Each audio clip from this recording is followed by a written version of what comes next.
هل عمرك فكرت قبل كده ازاي الساحر بيصنع سحره؟ ان احنا مثلا ماجيشنز اوه يعني اوه معلش انت زي ما انت شايف مفيش اي حاجه، وده مش ورق، ده دولارز. اوكي فيقول لي ازاي ومش ازاي، بقوم عامل كده فيتحول معايا اوه الورق ايه ده وريني. لدولارز. تمام. ده بجد؟ ايوه بجد، امال انا ههزر؟ انا بعمل كده، هو الورق كله ايه بيتحول ده؟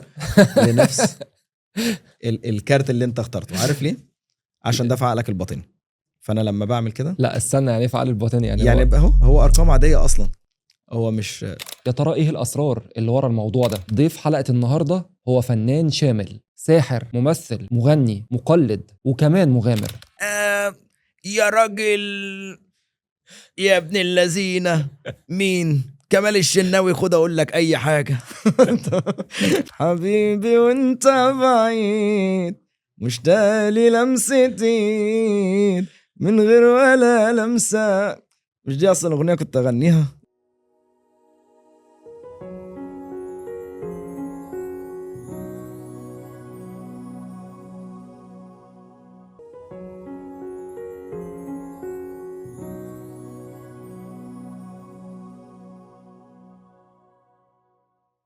هل عمرك فكرت قبل كده ازاي الساحر بيصنع سحره؟ هل هو مخاوي ولا ايه؟ يا ترى ايه الاسرار اللي ورا الموضوع ده؟ طب تفتكروا الموهبة حاجة بنتولد بيها ولا مهارة ممكن اي حد يتعلمها؟ ازاي يا فنان تبقى فنان بجد؟ الحقيقة بقى ان ضيفنا النهاردة هو فنان شامل وعنده كده وجهة نظر في موضوع الفن. هو شايف ان الفن مش بس اداء لكنه رسالة واسلوب حياة، بيستخدم الفن والرياضة علشان يوصل رسالة. ضيف حلقة النهاردة هو فنان شامل، ساحر، ممثل، مغني، مقلد، وكمان مغامر. بس الأهم من كل ده إنه قرر يكون صانع للسعادة. معانا النهاردة الفنان المصري العالمي عمرو سامي. بس قبل ما نبدأ، لو أنت أو أنتي أول مرة تنورونا هنا في البودكاست، ما تنسوش تعملوا سبسكرايب وشير وكومنت ولايك لو الحلقة لمستكم. يا هلا يا هلا يا فنان، أخبارك إيه يا عمرو؟ منور الدنيا؟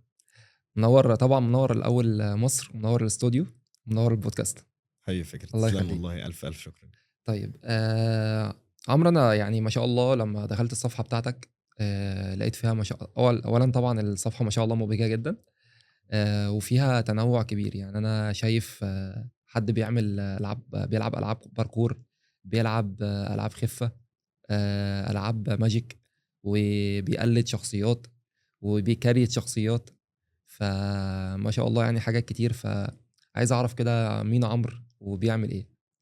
طيب تعالى نتكلم في الموضوع من اوله خالص يلا بينا. لحد حاليا يلا بينا. باختصار، وبعد كده نمسك جزئية جزئية كده واسئلتك، وانا هجاوبك بكل صراحة وشفافية. يلا تمام. بينا. يلا بينا. انا اسمي عمرو سامي. اوكي. انا اتولدت في منطقه كده، حاره جوه حاره بسيطه في مدينه حلوان. اوكي. طفل صغير، حاسس ان هو موهوب، عنده حلم، عنده هدف كده، كان مميز في وسط الناس اللي عايش معاهم وحواليهم. كنت حاسس ان صوتي حلو، بغني وانا صغير. كنت بعشق الجيمز والفيديو جيمز والالعاب والحاجات دي. وشويه لقيت نفسي في التمثيل، كنت كويس فيه واقلد مثلا بابايا، اقلد مش عارف اصوات، اقلد شخصيات، لحد ما جيت بقيت بقلد ممثلين وشخصيات كده، لما بشوفها بقعد اتدرب عليها الاقي نفسي وصلت لها كويس. بعد فترة بدأت إن أنا حتى وأنا في دراستي أتاجر بقى، أشتري حاجات وأبيعها وأكسب حاجات. فحسيت إن الموضوع برضو ممكن تكسب البيزنس منه بالظبط بيزنس، وفي مكسب بيجي، في حاجة أنا بعملها، يعني مش قاعد في مكاني يعني. اوكي. بعد فترة طبعا دراسة، أنا خلصت الكمبيوتر ساينس، يعني ليها علاقة بالكمبيوتر لأن بعشق حاجة اسمها كمبيوتر. وفي خلال الفترات بقى من حياتي لعبت رياضات. بس ايه علاقة الكمبيوتر بالرياضة بص، احنا ممكن بالفن؟ نقول ان احنا يعني ان انا متعدد المواهب. اوكي. فانا كنت بدخل في اكتر من حاجة اتعلم منها، حتى لو حاجة بس يكون اعرف في كل حاجة احسن من ان انا اعرف حاجة واحدة امم. كل حاجة عنها. اوكي. ده بالنسبة لي انا حاسه كده، بالنسبة لي ان انا هتعلم في اكتر من حاجة. يعني لما يجي حد يقول لي انا عندي معلومات في الحتة الفلانية في الحاجة المعينة، لا ده انا عندي ما نفس المعلومات. فببقى اكسب شخصيات، اكسب مثلا لان انا اجتماعي. فبحس ان انا هبقى اجتماعي اكتر، واقدر ان انا اتجاوب معاك في الموضوع بتاعك، وان انت بتكلمني في حاجة. لا ده انا عندي معلومة سمعتها عنها وبتاع، بس بدل ده ما ما يشتتكش شوية؟ مش هيبقى في تشتيت بالنسبة لي، لإن أنا حاسس إن في عندي طاقة كده أوكي، موجودة، فاللي هو مش هافضل تايه. أوكي، بالعكس لو إحنا شُفنا مثلًا لو أنا كنت متشتت كان زماني دلوقتي مش باحضر معاك الحلقة دي. صحيح، ف صحيح، فالموضوع لأ، الموضوع لأ، يعني كوّن شخصية عندي و و وخلّاني أوصل لحاجة أنا حاببها، إن أنا أعرف معلومات كتيرة، لمّا آجي أشوف حاجة لأ، أنا أخُش أدوّر على الحاجة دي. في أوكي، ناس يعرف المعلومة يقول لك شُفت المعلومة دي بتتقال كذا، طب ما ممكن تكون معلومة مش صحيحة يعني. أوكي، فلأ، أنا أخُش أدوّر وأعرف إن هي صح والّا غلط، أعرف الحاجة دي باتعلّم معلومات كتيرة عن الحاجة دي، أوكي، الحاجة اللي أنا بادوّر عليها. أوكي، وطبعًا في مجال الرياضة، أنا باعشق حاجة اسمها الرياضة من زمان، فلعبت رياضات كتيرة لحد ما بقيت من مؤسسين الparkour في مصر. وفي مجال الترفيه باعشق حاجة اسمها برضه ترفيه، لإن أنا حياتي كلّها أطفال، وعشقي للأطفال هو ده اللي خلّاني أوصل للي أنا فيه، أو إن أنا أعمل حاجة. عِشت فترة زمنية ممكن 25 سَنة من حياتي في مصر، باتشقلب ما بين كل الحاجات دي، لحد لمّا جات لي فرصة إن أنا أسافر الإمارات وأقعد هناك لمدة مثلًا 10 سنين، فأتعلّم حاجات أكتر وأكتر وده ال ده ال ده ده باختصار المشوار بتاعي يعني. أوكي. أنت دلوقتي لمّا بتيجي تعرّف نَفْسك يا عمرو بتقول أنا باعمل إيه؟ يعني إيه الحاجة اللي أنت حاليًا بتعرّف نَفْسك بيها؟ هل لاعب باركور؟ هل يعني متخصص في حتّة الentertainment؟ هل لاعب ماجيك وخفة يد؟ هل مغني؟ هل ممثل؟ أنا عارف طبعًا أنت عملت حاجات أدوار في أفلام وكده، مضبوط. فأنت بتعرّف نَفْسك إزاي؟ حاليًا ممكن نقول التخصُّص اللي أنا فكّرت فيه واستمريت فيه دلوقتي حاليًا هو لاعب خِفّة.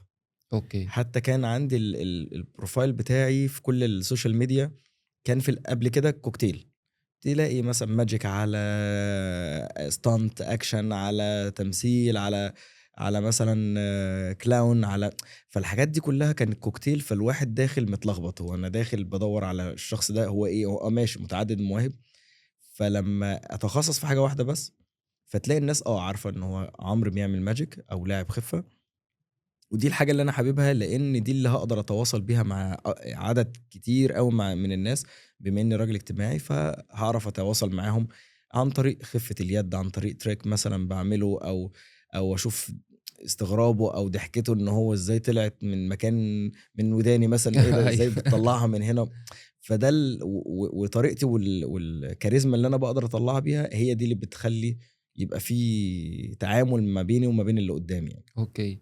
طب يعني أنت برضه الحتّة دي بصراحة من الحِتَت المثيرة أوي، إن موضوع الخِفّة وألعاب دايمًا يقول لك يا عم دي خِفّة يد. فهي أصلًا بتبقى موهبة والّا هي بتبقى حاجة أنت بتقعد تتعلّمها، بتبقى مثلًا تركّاية معيّنة وليها tools معيّنة، فالموضوع ده بيبقى ماشي إزاي؟ بُص، هو الموضوع كان مع والدي وأنا صغير، أوكي، كان بيقول لي: "تعالَ أنا هاورّيك حاجة صغيرة." ويورّيني magic كده، يعني أنا كنت طفل مش فاهم حاجة، بس كان بيورّيني إن أنا هامسك الcoin ده أو العملة اللي معايا دي أو الجنيه، هادخّلها في دراعي، أنا عندي أوكي، فتحة سحرية في دراعي، فبيعملها كده مرّة واحدة تختفي من إيده الاتنين أصلًا، أوكي، فاللي هو أنت إزاي عملتها ده علّمني بقى، يقول لي: "طَب استنى نطلّعها الأول." يقوم مطلّعها بسهولة، أوكي، بالاقي نفسي استغربت، اللي هو طَب أنت عملت كده إزاي؟ إمم، فالموضوع علّق في عقلي، بس ما ساعتها ما كنتش فكّرت إن أنا ممكن أبقى حاجة زي كده والّا بتاع، فتعلّمتها منّه وبدأت أعملها عادي يعني magic بتتعمل، تمام، تمام. بس الموضوع بدأ معايا كmagic في كيدزانيا القاهرة، كنت شغّال هناك وعملنا ورشة للmagic والmime، وقالوا لي المايم اللي هو الmime اللي هو الpantomime اللي هو التمثيل الصامت. التمثيل الصامت، آه. أوكي، وده كان في حد مشهور جدًا زمان وإحنا صغيرين بنتفرّج عليه اسمه أحمد نبيل، الأستاذ أحمد أوكي، نبيل طبعًا كان بيعمل فكرة الpantomime والmime، وكان بيعمل فيديوهات كانت بتيجي على القناة الأولى والّا التانية والّا التالتة أيام زمان أوكي، يعني، أوكي، فكنا نشوفها لأ دي حاجة مبهرة، مبهرة جدًا يعني. فكنت أنا ماسك القسم بتاعي اللي هو الMagic وأتعلّم، وعملنا للأطفال زي مسرحية كده يعملوا فيها Magic وMime من غير كلام، فmix كان حلو جدًا يعني. ومن هنا بدأت إن أنا أتعلّم بقى الMagic للأطفال، وإن أنا أعمل حركات وأعمل بيها حفلات وأعياد ميلاد وحاجات زي كده يعني. أوكي. الموضوع ده يا عمرو بيبقى موهبة يعني مش أي حد يشتغل فيه والّا عادي ممكن أي حد يتعلّم التريكات بتاعة الMagic وخفة اليد دي؟ الاتنين. الاتنين. بس لان اولا لازم يكون عندك موهبه مم. علشان تقدر تتعلم الحاجه دي. يعني مثلا لو انت عندك او ما عندكش تقدر تتعلم، اوكي بس هيفرق ما بينك وما بيني الموهبه. اوكي فاي حد يقدر يتعلم اي حاجه لو ادى فرصه لنفسه. يعني انت دلوقتي لو قلت لي طب انا عايز اتعلم، هقول لك حاضر، تعالى نمسك حاجه حاجه نقطه نقطه. اول حاجه نعمل ماجيك بالكوين مثلا. اوكي فهتقول لي ايه ده؟ طب ما سهله اهي، تيجي تتدرب عليها. انت محتاج تدريب. انا في حاجات لحد دلوقتي مثلا انا ما اعرفهاش، ما بعرفش اعملها، فبجيب التريك، بعرف التوتوريال او بعرف ازاي بيتعمل التريك ده مثلا، وبتعلم وبتدرب عليه. اجي اجربه مع اهلي، اجي اجربه مع اصحابي، واعرف الاخطاء ايه واصلحها. وبعد ما خلاص تبقى بيرفكت 100%، اطلع بقى اعملها عادي لاي حد. اوكي فالاخطاء اللي بقع فيها بعدلها. يعني انا ممكن اعمل وانا عامل الشكل ده مثلا او الزاويه دي ليك، فانا بعملها وانت شفت غلط، فلازم اعكس الزاويه عشان ما تشوفش التريك بيتعمل الطريقة ازاي. وهي في الاول وفي الاخر خفه يد، فلازم تتعلمه. واتعلمت ازاي؟ بتعلم عن طريق يعني ايه اليوتيوب. خفة يد بقى؟ ما خفة يد دي كلمة مش مفهومة، يعني عارف اللي هو خفة يد ده تحس حرامي فاهم بص يسرق من يجي من الناس. دي جزء من المشي. هقول لك الفكره، بس يعني احنا لو هنقسمها شويه، مم. الناس كلها لما بتيجي تسالني بقول لا، هي ماجيك تريك او illusion. اوكي احنا مش بنعمل ماجيك. هو طبعا السحر عامه مذكور في القران ومعروف من ايام سيدنا موسى والصحراء بتاعت فرعون، وكانوا بيرموا الحبال فيتهيأ لهم ان الحبال دي تعابين تعابين. وحاجات زي كده يعني. فهو الماجيك موجود او السحر ده موجود، مم. لكن مش يعني انت لما بتشوف واحد يقول لك انا ماجيشن او لاعب خفه، مش هيعمل الحاجات دي عشان يبهر الناس او يفرحهم او يبقى مصدر دخله يعني. تمام. بس ده جزء تاني خالص. تمام. فكل اللي بتشوفهم دلوقتي ما بيعملوش الجزء ده. اللي هو الجزء اللي له الجزء علاقة. هو يعتبر جزء حرام، او جزء ان اصلا عشان تعمله بتدخل في مراحل تانية كده اوكي ملهاش اصلا اي لازمه. فكل الناس اللي بيشوفوه يقول لك اه لا انت بتعمل سحر، لا دي خفه يد. وكمان في اوقات انا بشرح ان لا انا عامل كذا عشان ده ما يكونش سحر. اوكي وبس كل الناس اللي دلوقتي اللي انت بتشوفهم هقول لك الاقسام اللي جايه، اه يشوفوا يقول لك لا ده سحر حقيقي بقى. يعني يقول لك لا الحركه دي ازاي بيعملها. فاول حاجه في حاجه اسمها كلوز اب ماجيك، اللي هو انت بتقرب من الناس وتعمل حاجات بينك وبينه وانت شايفها قدام عينك بتختفي ومفيش حاجه في ايده وبيعملها. انا شفتها دلوقتي اختفت، اه انت حاططها فين؟ فهي انت بتشغله في نقطه وانت بتعمل حاجه تانية في نقطه تانية بعيده خالص عن عين. اوكي. فهي خدع بصريه زي ما بيقولوا. في الجزء التاني اللي هو مش سحر بقى الستيج. ولا؟ ما انا دلوقتي لو سحر انا هخفيها او هعملها فانت هتاخد بالك. وفي حاجات اصلا بنعملها كوميديه شويه فكل الناس بتشوفها الا الشخص اللي قدامي هو الوحيد اللي مش بيشوفها. اوكي ايوه ايوه فهمت الفكره؟ ايوه. الجزء التاني اللي هو الستيج، زي ما بنشوف مثلا في امريكان جات تالنت والحاجات اللي هي اللي على المسرح. مم. بيخش مثلا واحد بيظبط المنبه وبينام على السرير ويتغطى مره واحده، يطلع حد تاني مكانه. اوكي فطب ازاي مش ازاي؟ دي بقى حاجات بتبقى ستيج متدرب عليها وليها تريكات معينه كده هو بيعملها. حلو. في حاجه تانية برامج بنشوفها على قنوات معروفة، تلاقي واحد بيطير من فوق عمارة لعمارة تانية أو دي بيمشي بتبقى على خدع المية. خدع لها علاقة بالتصوير وكده صح؟ بالظبط كده. مم. وكل الناس اللي حواليه هم زي كاست كاميرا، مم. بيجوا ياخدوا فلوس ايه ده يا نهار ابيض انت ازاي عملت كده وينبهروا وبتاع. فالناس اللي بتتفرج هتنبهر لو هم ما عندهمش المعلومه. اوكي فده اللي انا بقوله للناس، بقول له انت بتشوف واحد بيمشي على الميه بيبقى فيه سر معين او حاجه كبرنامج، مش بيبقى لايف. ده الفرق ما بين الحاجات دي كلها يعني. انواع بس اوكي اللي احنا بنعمله هو زي ما بنقول ماجيك تريك او illusion او خفة يد او خدعة بصرية. ده اللي متعارف عليه حاليا. اوكي. والمجال ده اصلا في مصر ليه ناس شغالة فيه وكارير وحاجة كده مستقرة، ولا هو كلها افراد هم بس اللي حابين الحتة دي فدخلوا فيها؟ في مصر هنا زي مجموعة او فريق هم عاملين زي اتحاد، زي اوكي اتحاد الصحراء، زي بالظبط هاري بوتر كده. ايوه ايوه عاملين اتحاد الصحراء، وفي حد مسؤول عن الاتحاد وفي ناس معروفين اسماء كبيره جدا وبيعملوا حاجات كبيره جدا في الاتحاد ده. اوكي وفي ناس فرديه عاديه بتتعامل بشكل فردي جدا. ومتعارف عليه إن هم بيعملوا عروض وحاجات زي كده، فبتطلب كتير، إذا أوكي. كان في أعياد الميلاد، إذا كان في الحفلات، إذا كان في إيفنتات في مول أو حاجة بتلاقي stage، بتلاقي magic show على الstage، أو في حفلات الشركات بيبقى في الموظفين موجودين، أيوه. فعايزين حد ييجي يعمل magic show أو حاجة ترفيهية في المكتب أو في الevent اللي هم عاملينه للموظفين يعني. أوكي. فدي حاجة مطلوبة في كل مكان. حلو جدًا. عشان كده أنا اخترتها، لإن في تواصل مع الناس كل يوم، بتعرف ناس كتيرة، بتتعرّف على ناس في كل الأماكن، فعشان كده اخترت الحاجة دي. عشان وفي نفس الوقت برضه يعني تقدر إن أنت تبقى وظيفة بالنسبة لك. ما هي الحلو عندي إن أنا باحوّل الموهبة لوظيفة. إمم. يعني في ناس كتير يقول لك لأ دي موهبة ما لهاش علاقة، خلّيني عندي وظيفتي وعندي موهبتي. لأ، أنا حوّلت من موهبة لوظيفة، إن أنا ده مصدر دخل وأكل عيش وكل حاجة. إحنا هنيجي للنقطة دي بقى، أنا عايز طبعًا أفهم منّك. أنت قُلت لي أنت بدأت أصلًا من وأنت صغير حتّة الbusiness دي كانت موجودة عندك، مضبوط. فهابقى عايز أعرف منّك إزاي الشخص يحوّل موهبته لوظيفة أو لمصدر دخل ليه. بس خلّيني إحنا كده أنت اتكلّمنا على الجانب بتاع الmagic أو ال لاعب الخِفّة أو كده. تمام. في الجانب التاني اللي في شخصية عمرو اللي هو لاعب الparkour أو لاعب الرياضة، واللي هو يعني أنت النهارده جاي ومعاك الكتاب بتاع عمرو، الparkour والإيه، والfree running. والfree running. أنت هنا بتتكلّم عن تاريخ الparkour في مصر مضبوط. والفرق اللي موجودة في الparkour والكلام ده كلّه. ده ف حقيقي. فاحكِ لي بقى إزاي دخلت الparkour وإيه هو الparkour أصلًا؟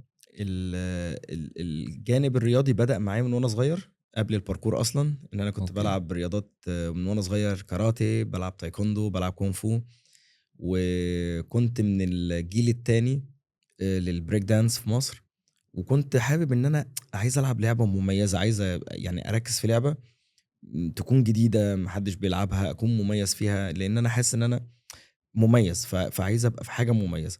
أوكي. فكنا بنلعب بريك دانس وبنتفرج على فيديوهات على اليوتيوب في الفترة دي في سنة 2005. بدأت إن أنا أشوف حد بينط من مكان لمكان ومن سطح لسطح ويمشي على الحيط. لأ، هي دي إحنا وإحنا صغيرين نطلع على الدولاب، ننط على السرير أيوه. ونجري في الشارع وننط فوق العربيات. أوكي. فدي حاجة حاجة وإحنا لذيذة صغيرين للأطفال. يعني حاجة أصلًا إحنا في قدراتنا البشرية يعني. إمم. ففكرت في فكرة إن أنا طب ليه لأ، ما ألعب الرياضة دي حلوة يعني. فقعدنا ندوّر لقينا اسمها street climber، ده اللي هو أوكي. متسلق الشوارع يعني. من 2005 إحنا كنا 2 في حلوان، وكان في كذا حد، قعدت أدوّر على اليوتيوب لقيت في فيديو لحد اسمه كابتن ناصر في الجيزة، وواحد اسمه كريم عصام في الهرم، وكان في حد اسمه كريم بهاء صبري في الرحاب. فلقيت كذا حد كده في كذا مكان. وكان في شخص يعني هو اللي عمل أصلًا الفكرة وبلورها وجمّع الناس دي كلّها، اسمه محمد صابر. جالنا حلوان وكلّمنا، قال لي: "ده في ناس وتعالوا نتجمّع ونعمل فريق." وراح لكل الناس جمّعهم مع بعض في أول يوم لتاريخ الباركور اللي هو 31/3/2008. ده كان أول ولادة أول باركور، فريق. أول فريق باركور Egypt كان هو ده اللي اتعمل يعني. أوكي. وكنا إحنا كلّنا المؤسسين فيها. وبدأت إن أنا يعني عايز أنشر بقى الفكرة، الناس بتدوّر على الرياضة دي، طب هي أوكي. اسمها إيه أو كده. فبدأت إن أنا أعمل فيديوهات أنشرها على اليوتيوب، وأعمل لها فيديوهات بأي فكرة أوصّل للناس، الإيفنتات أصوّرها، أعمل أوكي. edit ليها وأحطها على اليوتيوب والناس تدوّر عليها وعملنا فرق، عملنا كمان generations تحتينا، الفريق الأول، التاني، التالت، الرابع، الخامس، الناس اللي هي بتتدرّب تخش معانا. عملنا إعداد مدربين إن إحنا يبقى في مدربين معانا يدرّبوا في أماكن، عملنا فروع كتيرة في مصر كلّها. وكان الرسوم كانت قليلة جدًا ساعتها، وكنا نعمل مكان outdoor في حلوان في 15 مايو، وفي منطقة كده كانت معمولة تحفة جدًا للparkour، كنا نيجي نتجمّع يوم في الأسبوع ب ب ب ب يكاد يكون ما فيش مبلغ يعني. أنتم عملتوا ما شاء الله كيان كامل. عملنا كيان للباركور، وكان يعني أول فريق، وكان في بصمة كبيرة أوي، وعملنا عروض في افتتاحات كبيرة، وكان مطلوب جدًا فكرة الباركور حاجة كده إن يبقى في عروض ليها. وصوّرنا في كذا لقاءات، وطلعنا في كذا لقاءات في البرامج التلفزيونية إن أوكي. إحنا نوصّل فكرة الباركور. لقاءات كانت بتيجي تصوّرنا في الoutdoor. فكان الموضوع كبر معانا جدًا، لدرجة إن إحنا رُحنا مسابقة Arabs Got Talent اللي هو الموسم الأول. وعملنا عرض على المسرح في لبنان، وفي نفس الوقت استضفنا ناس من بره، من اسماء كبيره في الباركور جم مصر وعملوا معانا زي سيشنز كده وعرفوا الناس عن الباركور و... انت قلت لي والفكره انتوا كمان دخلت في في حته التمثيل من خلال برضو الباركور. عن طريق الباركور. 2010 كنت ساعتها قابلت عمرو ماجايفر في في مدينه ناصر سيتي ستارز، وقلت له احنا بنعمل باركور وبنقدر نعمل كذا واكشن، ويعني عندنا القابليه ان احنا القدره نعمل دي. ده. قال لي يلا بينا، وبدأنا نعمل اعلانات وعملنا مشاهد اكشن في الافلام، وعملت اول اعلان باركور في مصر. كان اخراج مروان حامد، كان موبينيل جيب شروكي. كانت العربيه بتطاردني وبننط ونعمل، كان الاعلان ساعتها مسمع. فحلو ان احنا ننشر الباركور عن طريق الستاند. ومن ساعتها بدأت بقى الفرق كلها تدرب، يعني بتوع الباركور يدربوا ستانت اكشن، اوكي. اللي هو الستانت ده اللي هو الدبل او الستانت مان او زي ما بيقول الدوبلير بتاع اوكي. الممثل. اوكي. فالموضوع انتشر جدا، وبقى هم الناس دول اللي عندهم المرونة والقوة والرشاقة ان هم يقدروا يعملوا الحاجات دي بكل سهولة يعني. حلو قوي، حلو قوي. بس ساعتها بقى طبعا انا قررت لا، طب انا في الفريق بديله كل حاجة. فحصل زي مش خلافات، بس اللي هو لا، انا عندي طموح، عندي احلام عايز احققها. انا كل ده اللي انا بعمله بديه للفريق. فانا حاسس ان انا لقيت نفسي واقف في مكاني، ودي حاجة انا ما اما بعرفش استحملها. يعني ان اوكي. انا ممكن اطور من نفسي في مكان اكون شغال فيه، ما عنديش مشكله، بس الاقي نفسي بطور. لو لقيت نفسي واقف في مكاني بقول لهم سلام عليكم، هشوف حلمي في حته تانية.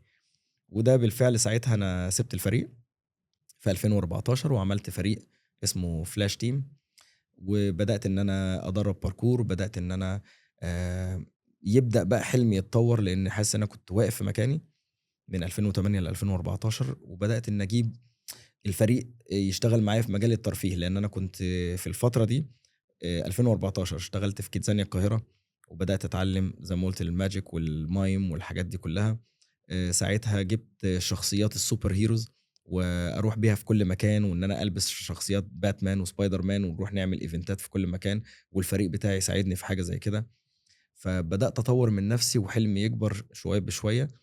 وكنت بعمل حتى كلاون، والبس كلاون واعمل عروض وبالونات وحاجات زي كده.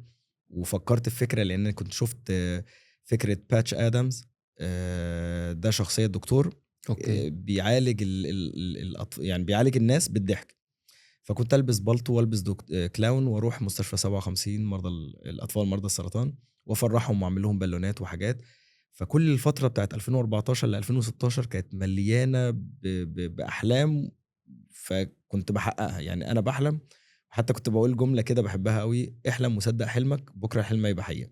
اوكي. فانا بحلم وبصدقه وهيتحقق، امم. فما دام بسعى له يعني. فدي كانت فتره 2014 ل 2016 في الباركور والمجال الترفيهي وكل المجال ده يعني. كنت شغال بالتوازي مع بعضه يعني انت حاولت اصلا خدت من الباركور حولته لترفيه، لترفيه. مظبوط. اوكي. وساعتها كان طبعا الامور كانت مش مستقره، لحد ما سافرت. طبعا قعدت فتره 10 سنين في الامارات من 2016 لحد وقتنا دلوقتي. والباركور طبعا قل شويه معايا، لان ركزت جدا في مجال الترفيه هناك، لحد ما جيت لقيت الباركور في مصر بقى مش نفس المستوى بتاعنا اللي كان زمان، اللي هو القوي، ان هو الناس كلها عايزه تلعب باركور، عايزه تعرف باركور. كان في حاجه كده كلنا يعني على قلب كان في راجل واحد شغف زي ما بيقولوا. للموضوع. ما بقاش فيه شغف، اوكي. والشباب دلوقتي بيدربوا ومركزين قوي في الاستانت وسايبين الباركور. ففكرت في فكره: طيب الجيل اللي طالع دلوقتي ما يعرفش اي حاجه عن الباركور ولا مين المؤسسين. ففكرت في فكره: طب ليه ما اعملش اول كتاب عن الباركور والفري رانينج، يكون اول كتاب في الوطن العربي وفي مصر بلغه مفيش عاميه اي اصلا كتب مصريه. عن الموضوع ده مفيش خالص؟ كتب نهائي، هو كتاب واحد بس كان معمول عن طريق اكبر فريق في العالم اسمه باركور جينيريشنز، وده في لندن. وعامل كتاب، وكان يعني انا معايا الكتاب حاليا. فمش يعني فكره ثقافه القراءه والكلام ده قليله شويه، امم. بس الفكره كلها انا معايا كتاب الباركور اوكي. بس، وحاطه عندي وكده يعني. ففكرت قلت طب ليه لا، ما نعمل نفس الفكره واعرف الناس، لان دلوقتي الجيل اللي طالع مش عارفين.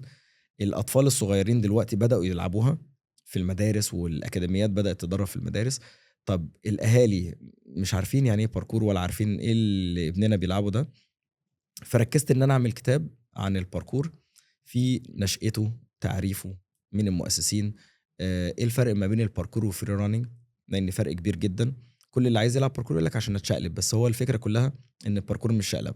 اوكي. ان انت الباركور ازاي تعدي الموانع بحركات معينه بسرعه من غير ما تقف. الفري راننج ده انت حر فري، يعني بتعمل اوكي. ستايل، بتعمل اكروبات، بتعمل حركات جمباز ميكس مع الباركور. اوكي. ده الفرق ما بينهم. وفي جزء ازاي انتشر في العالم وازاي انتشر في الوطن العربي، وازاي انتشر في مصر، ومين الفريق اللي بدأوا، ومين الفرق اللي بدأت بعد كده. انت حبيت توثق الموضوع في شكل كتاب. بالظبط كده. اوكي. وبعد كل الاجزاء دي كلها في اقسام بقى مهمه جدا في الاخر، قسم اللي هو الاحماءات، ان انت ازاي لازم عشان تلعب باركور لازم تأهل جسمك باحماءات عشان تجهز العضلات كلها ان انت عشان تعمل ما حركات يجيلكش الباركور. اصابه. بالظبط، عشان ما تجيلكش اصابه. والجزء اللي بعد كده الاصابات، اللي هو ازاي ان انت تتفادى الاصابه، ولو حصلت اصابه ازاي تعالجها. اوكي. واخر جزء في الكتاب اللي هو جزء القسم بتاع التدريب، ان اوكي. انت ازاي تتعلم باركور عن طريق الصور واللي موجوده قدامك والشرح اللي مكتوب. وفي اخر الكتاب خالص في QR كود انا عامله يدخلك على ويب سايت تقدر تشوف بقى المرئي ان انت اوكي. تتعلم باركور عن طريق الفيديوهات. عظيم. فانا عامل كورس تدريبي لكل حركات الباركور الاساسيه، فيديوهات حطه على الموقع، الناس تدخل تتعلم منه وتشوفه يعني. ممتاز. فده ممتاز. باختصار شديد جدا الفكره، ان انا عايز اوصل الفكره للاجيال اللي جايه، وده هدفي من الاول والاخر، قصه الباركور. الباركور يعني. حلو. سافرت بقى في 2016 الامارات. مظبوط. اوكي. ليه قررت انك تسافر وتسيب مصر؟ احنا زي ما احنا قاعدين في برنامج نقطة تحول، فنقطة التحول ازاي اصلا جت ان انا اسافر. اوكي. انا مجنون شوية وافكاري مجنونة وبحب اعمل حاجات مجنونة. اوكي. فجات لي فكرة ان انا ساكن في حلوان، فهروح السيدة زينب اللي هي منطقة مستشفى 57، وانا عامل حاجة حلوة، لابس مهرج وماشي في الشارع. مم. بمشي ماشي في الشارع. ايوه بالظبط كده. اوكي. حاطط كاميرا على ايدي، جو برو صغيره بتصور اللحظات دي كلها، ماشي في الشارع، بركب الميكروباص، بركب المترو. انت واخدها من حلوان. من حلوان لحد اوكي. هناك. وبعد كده بعمل الحاجات وانا ماشي، يعني أنا مثلا في الميكروباص 2 قاعدين بعمل لهم ماجيك وانا لابس مهرج، واديت الكاميرا لواحد يصورنا اوكي. وحاططها عندي. وانا في المترو اديت الكاميرا لواحد، وقفت في المترو وقعدت اعمل ماجيك. عملت عرض في المترو. ماشي في السيدة زينب وتعالى وعايزين نتصور معاك والشرطة. فالموضوع ايه ده، مستغربين، هو اصلا فكرة مهرج ماشي في الشارع دي غريبة. رحت المستشفى وصورت 4 فيديوهات حطيتهم على السوشيال ميديا. ففي حد صاحبي عمل منشن لواحد اسمه احمد بركات في الامارات. حلوه القافيه دي. ايوه. احمد بركات في الامارات. لقيته بيعمل عروض هناك وكده يعني. فضفته ضافني، قلت له لو عندك اي فرصه عندك ان انا اعمل حاجات زي كده يعني اكون شاكر ليك يعني وكده يعني. فقال لي مفيش مشكله، خلينا نفكر ونشوف لو في اي فرصه نعملها يعني. حلو. فرحت لقيته بيكلمني، ابعت لي السي في. قعدنا هنا في مصر اتكلمنا، قال لي خلاص انا هجيبك في 2016 تقريبا شهر 5 تيجي معايا الامارات نشتغل 3 شهور، نشوف جابت همها نكمل، ما جابتش همها ترجع انت مصر. رايح اصلا تشتغل كفريلانسر هناك مش في شركه؟ شغال معاه اوكي. نشوف بس كده ايه الدنيا، لو هنعمل عقد او هنعمل حاجه، بس لسه ما نعرفش ايه الظروف. عايز يجس نبض بس ان هو يشوفني ايه الظروف يعني. حلو. فساعتها عندي قرارين، انا باني شركه او باني حلم كبير قوي في مصر والحمد لله مكمله وكنت كويس فيه ومعروف فيه، فان انا اجازف واسيبه واسافر بره فالحلم ده هيقع، ولا اقعد اكمل حلمي هنا. فاخترت الحاجه اللي انا بحبها واللي هي المجازفه. اوكي. هجازف وهسافر. فسافرت 3 شهور قعدت هناك اشتغلنا. قال لي بص هي مش جايبه همها، بس انت مكانك هنا يعني دور على شغل وكمل فيه. انا قبل ما اسافر اصلا كان في مكان هناك زي ثيم بارك كده هيفتح، وكنت حلم ان انا اشتغل فيه، لان انا اصلا كان عشق الديزني لاند والكرتون انت والشخصيات اي دي. حاجه فيها خيال يا عمرو وفيها بروح فيها. مغامره انا موجود. مظبوط. فانا قلت بس هي دي. مم. قدمت فيها انا واصحابي، وكان في صحابي كلهم في مصر قدموا فيها، كلهم اتقبلوا الا انا. كلهم اتقبلوا. الا انا. اوكي. فقلت لعله خير الحمد لله. كنت متضايق وكل حاجه، بس المفاجاه دي. نصيب يعني. فلما سافرت بقى الامارات وقعدت ادور على شغل، فلقيت مكان هناك، رحت قدمت في السي في بتاعي، بس ما قال لي لازم تروح الهيد اوفيس بقى وتعمل الكلام ده. ف قلت ما فيش مشكله. كان ساعتها واحد صاحبي كان شغال معايا في كيدزانيا، قال لي في مكان برضه ثيم بارك هيفتح جديد هناك، يلا بينا نقدم. قلت له صحيني الصبح، قعد يتصل بيا، كانت راحت عليا نوم. فدي تاني باب او تاني حلم اتقفل قدامي، واتضايقت برضه. طب يعني وبعدين، وانا كل ما اجي اقدم على حاجه او يحصل حاجه ما اشتغلش فيها. فقلت لعله خير. كان ليا واحد صاحبي كنت بدربه باركور اسمه احمد رضا، كنت بدرب باركور في مصر. كان في مول مصر بيتفتح مكان اسمه سكي مصر، ليه علاقه بالتلج والكلام ده ايوه ايوه. والبطاريق. وانا هناك كان في سكي دبي، فكان جاي تريننج يتدرب، في يبقى سكي سكي دبي. سكي انستراكتور، اوكي. يبقى مدرب سكي. فانا هناك قال لي هات السي في، اديته له، اداه للمديره بتاع المدير بتاعه، اداه للمديره. فالمهم عملت انترفيو، في انترفيو تاني، في تالت قابلت الجي ام. فاللي هو ايه ده، أنا حلو ده، طب ها. قال لي طب انت مسافر امتى؟ كان اخر انترفيو بقى. قلت لهم ده انا النهارده الحد، انا مسافر الاثنين بكره. انت كنت هناك في الامارات ومفروض ترجع كنت مصر. خلاص اخر يوم، اوكي. فعملت اخر انترفيو ليا في اخر يوم قبل ما اسافر. اوكي. قال له انت كده كده معانا، احنا هنخلص الاجراءات وهنجيبك من مصر. يعني هتنزل مصر ما خلاص اخر يوم، مش هلحق اوكي. اعمل حاجه، فعقبال ما يخلصوا الاوراق هنزل وارجع. قعدت شهر تاني، وبعدين لقيتهم في الشهر الثالث، في شهر 8 لقيتهم بيكلموني. اوكي. تمام. او لا، تقريبا في شهر 11 حاجه زي كده، يعني قعدت 3 شهور بعد شهر 8. فكلموني يلا بينا هنبدا شغل. بدات معاهم واشتغلت معاهم لمده 3 سنين. وكان ساعتها فكرت في نقطه واحده صغيره. صاحبي اللي اشتغل في المكان ده الاولاني، اللي هو انت الثيم رحت بارك اشتغلت الكبير. هناك كسكي برضو انستراكتور، ولا اشتغلت لا، بقى في انا الحته عايز بتاعت اقول لك ان الماجيك؟ هم بقى لهم 13 سنه، 13 بقى لهم 13 سنه شغالين في المكان. عملوا لي ديبارتمنت جديده او مكان جديد سموه مومنتس ميكر، صانع اللحظات، اوكي. علشاني. اوكي. فدي كلها تدابير ربنا، مش حاجه بتاعتي انا. يعني ان انا عمال افكر الباب الاولاني اتقفل في وشي، امم. والباب التاني اتقفل في وشي، وفي باب مفتوح مستنيني ان انا يعملوا لي حاجه زي كده. دي حاجه الواحد ما يتخيلهاش اصلا. صحيح صحيح. وكل اصحابي اللي كانوا شغالين في الاماكن التانية دول ما كملوش سنه سنتين وبيشتكوا من اللي بيحصل لهم من هناك. الوضع هناك. فهي سبحان الله تدابير ربنا. و... ودي النقطة بقى اللي أنا عايز أتكلم فيها، إن محدش يتضايق إن إزاي إن أنا كنت نفسي أشتغل في الحتة الفلانية، ولا حاجة حصلت لي في حياتي وقفتني الفترة دي. فأكيد أنت مش شايف اللي مستنيك بعدين. اوكي. فاشتغلت معاهم 3 سنين، وكان عندي طموح أبقى في حاجة معينة وهدف فيجن معين كده أوصل له.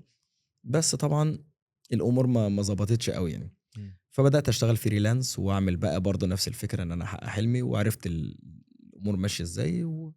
وبعد كده الموضوع كمل يعني لحد المكان اللي أنا شغال فيه حاليا دلوقتي يعني. اللي انت بتعمله ايه دلوقتي بقى في الامارات؟ حاجة تالتة بقى، أو 5 أو 10 مجنونة بقى. أنا دلوقتي أصلا بعمل عروض فري دايفنج في مكان اسمه سي وورلد، ده أكبر مكان حوض سمك في العالم. اوكي. فبعمل عروض تمثيلية جوه المية. يعني بنعمل ستوري تيلينج، قصة، وبنطلع بننزل بنتكلم عن ثقافة أبو ظبي بقى واللؤلؤ، والزمان كانوا بينزلوا في المية يغوصوا ويطلعوا المحارة ويفتحوها وياخدوا اللؤلؤ ويبيعوه. اوكي. فأنا شغال موظف هناك، بعمل عروض في المية وبنعمل القصة دي وكده يعني. اوكي. وعندنا قصة تانية، الصياد وحرية البحر. فأنا ببقى الصياد وبنزل ألاقي حرية بحر وانزل معاه في المية وبنعمل حركات وبتاع. ف حاجة بتعمل زي عروض غريبة شوية. تمثيليه يعني. بالظبط اوكي. عظيم. ده اللي انا شغال فيه حاليا يعني. طيب احنا في البودكاست هو اسمه ايه؟ نقطة تحول. الهدف من البودكاست ده ان انا بتكلم مع ناس عندها قصص نجاح.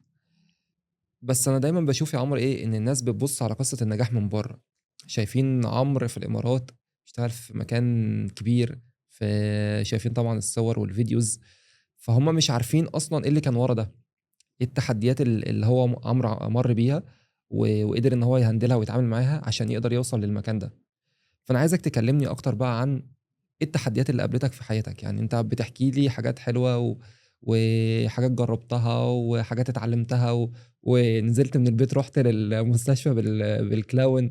فاكيد كان في مخاوف، كان في تحديات، كان في ناس واقفة قصادك. فعايزك تحكي لي عن التحديات دي والدقايق والرحلات دي؟ الجانب المظلم. هو خلي مش بالك هو مظلم الجانب بس. الحقيقي، ده لان حقيقي، أيوه. لان كل قصه نجاح عمرها ما بتمشي يعني خط مستقيم، مضبوط. فاهمني؟ إمم. فانا ليه مركز برضو على الحته دي، عشان الناس بتبقى فاكره ان النجاح والله انا بحب الحاجه دي فانا هعملها خلاص انا هنجح. فطبعا الموضوع ما بيمشيش كده. بالضبط. انت لسه بتقول لي باب اتقفل وتاني ورجعت، فالناس بتحبط بسرعه. ده حقيقي. فانا عايزك تقول لي ازاي اصلا كنت بتتعامل مع الاحباط ده وتتعامل إمم. مع ولا الموضوع ماشي معاك سهل لأ، وسلس؟ مستحيل، ما فيش حد بتمشي معاه كده حلاوة زي ما بيقولوا. اوكي. أنا أول نقطة تحوّل كانت الأهل، وده اوكي. مش نقطة تحوّل من ناحيتي أنا بس، كل الشباب. اوكي. ييجوا الأهل مثلًا يقولوا له اشتغل شغلانة بقى حكومية ووظيفة وعشان بيتك اشتغل حاجه زي الناس والطبيعي عارفاه زي بقى. الناس، اوكي. زينا، زي أجدادنا، فاهم؟ اللي هو يعني اوكي. الحاجة العادية.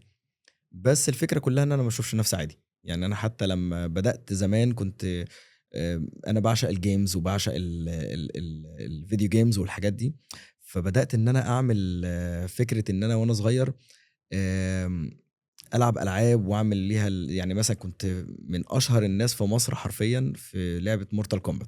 اوكي. فكنت باعمل لها كشاكيل وأرسم عليها رسومات وأكتب جواها الحركات والأسماء بتاعة الشخصيات، وأعمل فيها الفينيشات والشفرات بتاعتها، اوكي. وأبيعها ب10 جنيه. وناس اوكي. تيجي لي من كل حتة في مصر، تيجي تشوف الكشكول ده وعايزة أشتريه منك.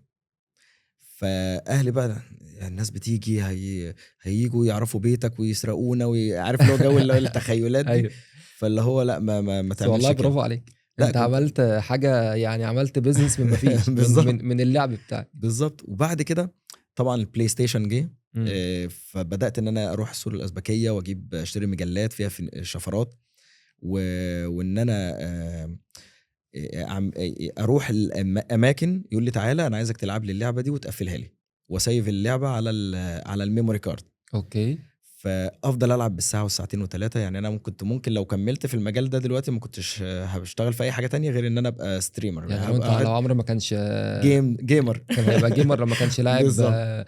ماجيك او لاعب خف. مضبوط. اوكي. ف فبعد كده كنت أجيب المجلات دي ألاقي مثلًا إيه، والدتي تقول لي: "لأ، ما فيش الكلام ده." تقوم شايلاها لي، مقطّعاها لي قدّامي، فاحس إن أنا طَب أنا يعني أنا جايبها بمجهودي وبفلوسي وكل حاجة، طَب ليه بتعملي كده؟ فهي كانت شايفة إن لأ، الحاجات دي ما لهاش لازمة في تضييع الوقت ده. وقت. بالضبط. امم. ركّز بقى في حياتك ودراستك ودنيتك. لمّا بدأت في الparkour فكان والدي يقول لي: "سيبك بقى من الهبل ده وشوف لك شغلانة أحسن تشتغل فيها ووظيفة كده اوكي. وزينا يعني." وبدأ يشوف لي بقى شغل معاه في ال في الم في في في جهة حكومية والكلام ده. فأنا لأ، أنا عايز أعمل حاجة. فكنت أثبت بقى إن حد يقول لي لأ، أنا عندي كده زي فلتر لأ، هاورّيك إزاي إن هي اوكي. فكنت أطلع مثلًا في جريدة والّا في مجلة والّا في برنامج والّا حاجة وأجيب له المجلة وأقول له بُص أنا أهو. فيروح لأصحابه بُصّوا أنا اللي قايل له يلعب اللعبة دي وبتاع. اوكي. فساعتها لأ، حسيت إن لأ، يعني الموضوع أنا باثبت لهم. بعد كده بقى خلاص الموضوع بقى بيتكسر عندهم إن لأ، إحنا واثقين إن هو يقدر يحقق حلمه ويقدر يعمل حاجة، حتى لو حاجة بسيطة جدًا، إحنا عارفين واثقين فيه خلاص إن هو بيعمل الحاجة دي يعني. اوكي. فدي نقطة تحوّل البداية خالص في حياتي. ده كان اول تحدي قابلته وعرفت تتعامل معاه. مضبوط. اوكي. وفاكر موقف برضه حصل لي، الموقف ده خلّاني إن أنا أشتغل في أي حاجة أيًا كانت، وما دام هتدخّل لي دخل صغير حتى ما فيش مشكلة، فربنا هيبارك لي فيه. ودي حصلت أنا كنت راجع من الجامعة وجريت بسرعة على المترو لقيته قفل، فما لحقتش أركب، فسألت السواق قُلت له: "ممكن بس أركب معاك محطة واحدة؟" قال لي: "آه، آه طبعًا." ودي ما بتحصلش يعني ما هي نصيب، يعني اوكي. ربنا بعت لي للشخص ده لسبب أو هدف هيحصل بعد كده. ركبت معاه من ملك صالح تقريبًا لحلوان، ما نزلتش، وقعد بقى يحكي لي عنه وعن حياته وأسرته وظروفه ودنيته، وقال لي جملة في الآخر كده أنا لسه فاكرها لحد دلوقتي. امم. قال لي: "بُص اشتغل في أي شغلانة، حتى لو هتجيب لك 10 جنيه ربنا هيبارك لك فيها." اوكي. فبدأت إن أنا أتعلم بقى كل حاجة واشتغل واشوف الحاجات اللي أنا ممكن أقدر أعمل فيها حاجة حتى لو غريبة، أعملها واجربها يعني. اوكي. و وده اللي أنا عايز أوصّله للناس، إن في نُقط تحوّل كده في حياتك أنت ممكن ما تكونش واخد بالك منها، بس لازم يعني ربنا ميّزنا بالعقل عن بقية المخلوقات إن إحنا بنفكّر. فانت فكر في الموقف ده بشكل ايجابي. في ناس يجي مثلا اهلها تقول لهم انت فاشل مثلا، فتحس ان هو بقى فاشل، انا بابايا بيقول لي هو فاشل، صدق اللي صدق اتقاله. اللي اتقال له. امم. فلا انا لا انا مش فاشل، وانا هثبت لكم ان انا مش فاشل، ونجحت اهو. اوكي. فخلاص انت اثبتت العكس ليهم او لنفسك قبل ليهم. اوكي. فهي دي النقطة، انت فكر في الحاجة اللي بتحصل دي، فكر ان انت النقط اللي بتحصل لك دي، هل النقط التحول اللي هتحصل لك هتعليك ولا هتوقعك؟ اوكي. فده الفرق ما بين الاشخاص اللي بياخدوا الحاجات دي بسلبية ويفضلوا في مكانهم، او ياخدوها بإيجابية ويكملوا مشوارهم. اوكي. عايز اتكلم معاك في نقطة يا عمرو بالنسبة لي بشوفها مهمة جدا. انا بشوف ان كل واحد ربنا اداله الموهبة بتاعته. يعني ربنا ما ميزش حد عن التاني، احنا كلنا مميزين. بس في حد بياخد الموهبة بتاعته دي ويصدق فيها ويحارب علشانها. وللأسف في ناس كتير جدا، وممكن تكون انت برضو ناس في نفس الحتة بتاعتك او في نفس مجالك، انت شايف ان هم كانوا موهوبين وعندهم حاجات قوية جدا ربنا اداها لهم، بس للأسف ان هم ايه، يعني هنقول الظروف ما ساعدتهمش، او هم ما قاتلوش كفاية ان هم يوصلوا للايه، يحققوا الحاجة اللي هم عايزينها. انت بتشوف الموضوع ده ازاي؟ يعني هل فعلا بتشوف ناس حواليك بتبقى عندها الحتة دي، عندها الموهبة دي؟ وبرضه حتة مهمة برضه عايز اعرفها منك، حياتي انا كشخص، لو انا قررت ان انا اعيش بالموهبة بتاعتي، ان انا اخد الموهبة دي، لا وانا ده اللي انا بحبه وده انا اللي هعمله، حياتي بتبقى مختلفة ازاي لو انا خلاص انا والله في المسار بقى بتاعي اللي انا موظف، او الكلية بتاعتي هشتغل بالحاجة دي؟ فعايزك تحكي لي من واقع تجربتك ان انت حد عايش حلمه، ومن واقع اللي انت بتشوفه بقى حوالين، يعني حواليك في الناس اللي حواليك، هو لا حد قرر ان هو يتخلى عن الحاجة اللي بيحبها. بتشوف ده ازاي وبتقارن ما بين حياتك وحياتهم ازاي؟ طيب من ناحية الموهبة ان هي تبقى وظيفة او تبقى في كذا وظيفة معاها، انا بالنسبة لي عندي او جالي المقدرة او الموهبة ان انت تحول الموهبة بتاعتك دي لوظيفة. اوكي. فمش سهل ان هي تتعمل، ومش سهل ان اي حد يحول الموهبة بتاعته لوظيفة، لان هو عايز وظيفة اساسية، وموهبته اللي بتدخله الدخل دي هي اللي هتبقى حاجة استثنائية او حاجة تانية يعني. اوكي. فهي بتعتمد على فروقات فردية. امم. في شخص انا اقدر احول كل الموهبة اللي عندي او المواهب اللي عندي دي تبقى هي دي وظيفتي اللي انا شغال بيها واطلب بيها بالاسم. وفي حد يقول لك لا انا خليني اشتغل حاجة تدخل لي دخل، لان طبعا ظروف الحياة والمسؤوليات، اذا كان شخص لوحده او اذا كان عنده اسرة او حاجة زي كده، بتفرق من واحد للتاني زي ما قلت لك الفروقات الفردية دي. فانا ما اقدرش احكم على الاشخاص بعينها يعني، اوكي. بس ممكن احكم بنفسي لمواقف حصلت لي. ان انا مثلا كنت في فترة الشغل اللي انا كنت شغاله، ولما قررت ان انا استقيل من مكان، كان عندي اسرة وعندي طفل. اوكي. طب انا هستقيل، ايه اللي بعد كده؟ ما انت مش عارف يعني، ممكن تحصل حاجة.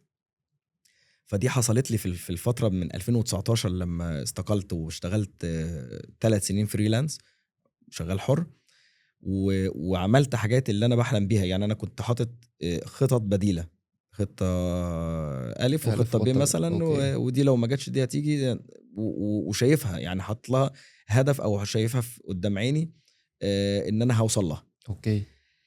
وعندي في طفل وفي زوجة مسؤولين مني في يعني. بيت انت مسؤول منه. بالظبط. فانا دلوقتي هعمل حاجة حلوة، اكمل ولا اخليني زي ما انا واجي على نفسي؟ لا انا هكمل.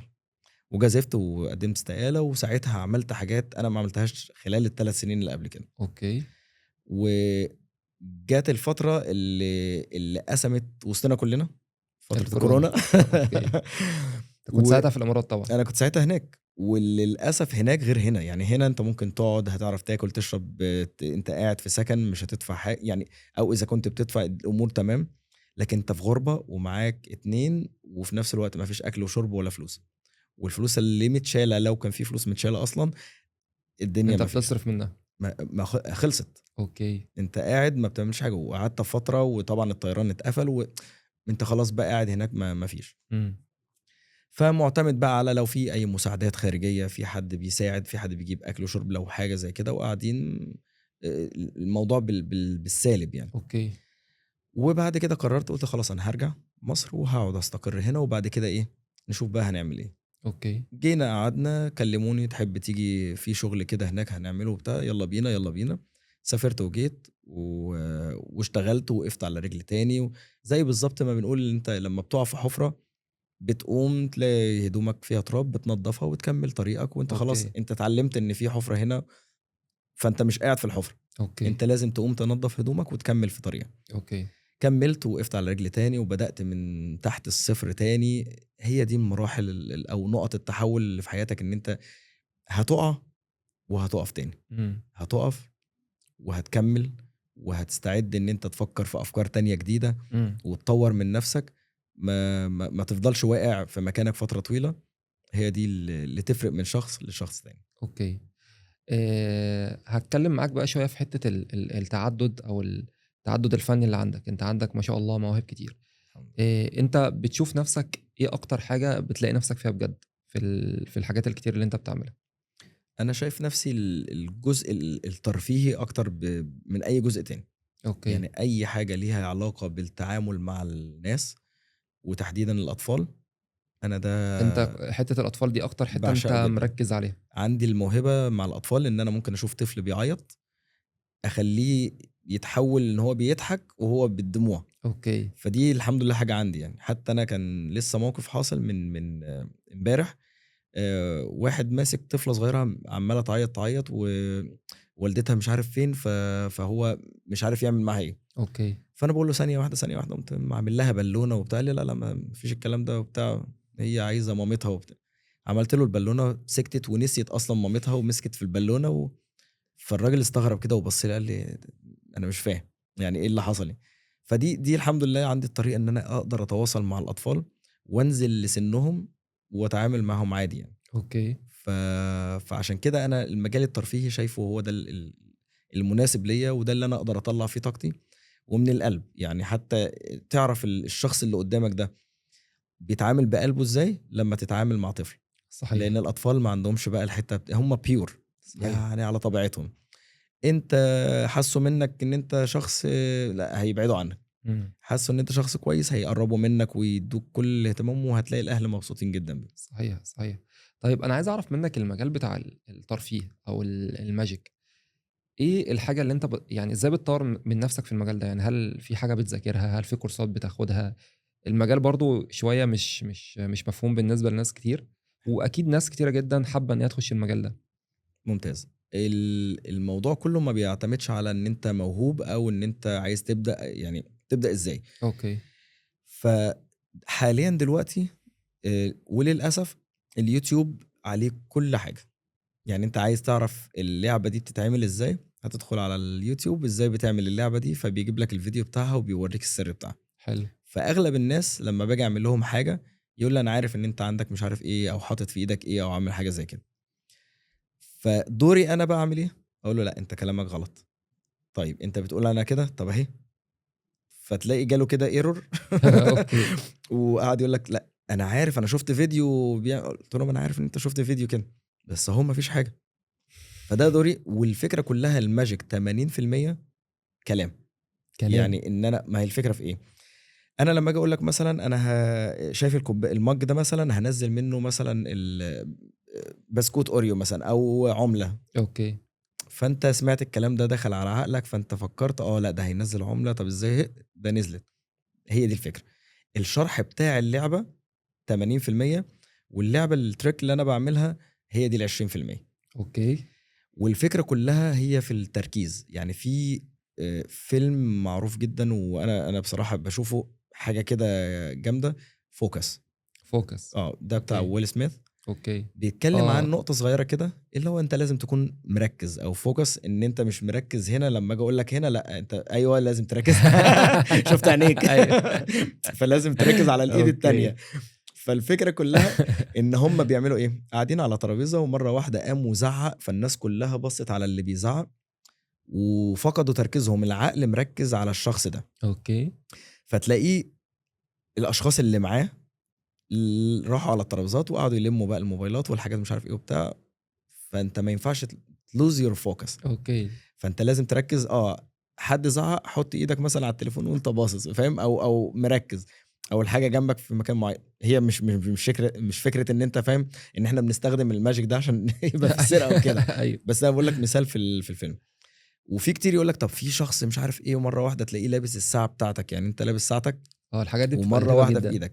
فدي بقى بتعتمد يعني فيها ليها دراسه اصلا، اوكي. ان هو بيقف معاك في نقط معينه في جسمك، ان هو ممكن يلمس ايدك هنا مثلا فيدي اشاره للعقل ان هو ماسك ايدك في الحته الفلانيه، فانت مش مركز في ايدك التانية، ففي اللحظه دي هو بياخد منك الساعه وبيلبسها وبيقول لك يعني فعلا بيفك الساعة وهي في ايدك وكل حاجه. والناس ده اللي انا بقوله بقى، ان كل اللي حواليك شايفين الموقف، انت الوحيد اوكي. اللي مش شايفه، وكله اوكي. بيضحك عليك ان انت ازاي مش حاسس بكده وشايفينك. اوكي. فهو مش بيعملها بينه وبينك وياخد الحاجه ويمشي، لا ده هو اوكي. بيعملها قدام الناس وهم بيقول لهم شوفوا انا هعمل معاه ايه. اوكي. يقلعك الجرافطه، يقلعك الحزام، وانت واقف مش فاهم هو اللي بيحصل ومش شايف ولا عارف.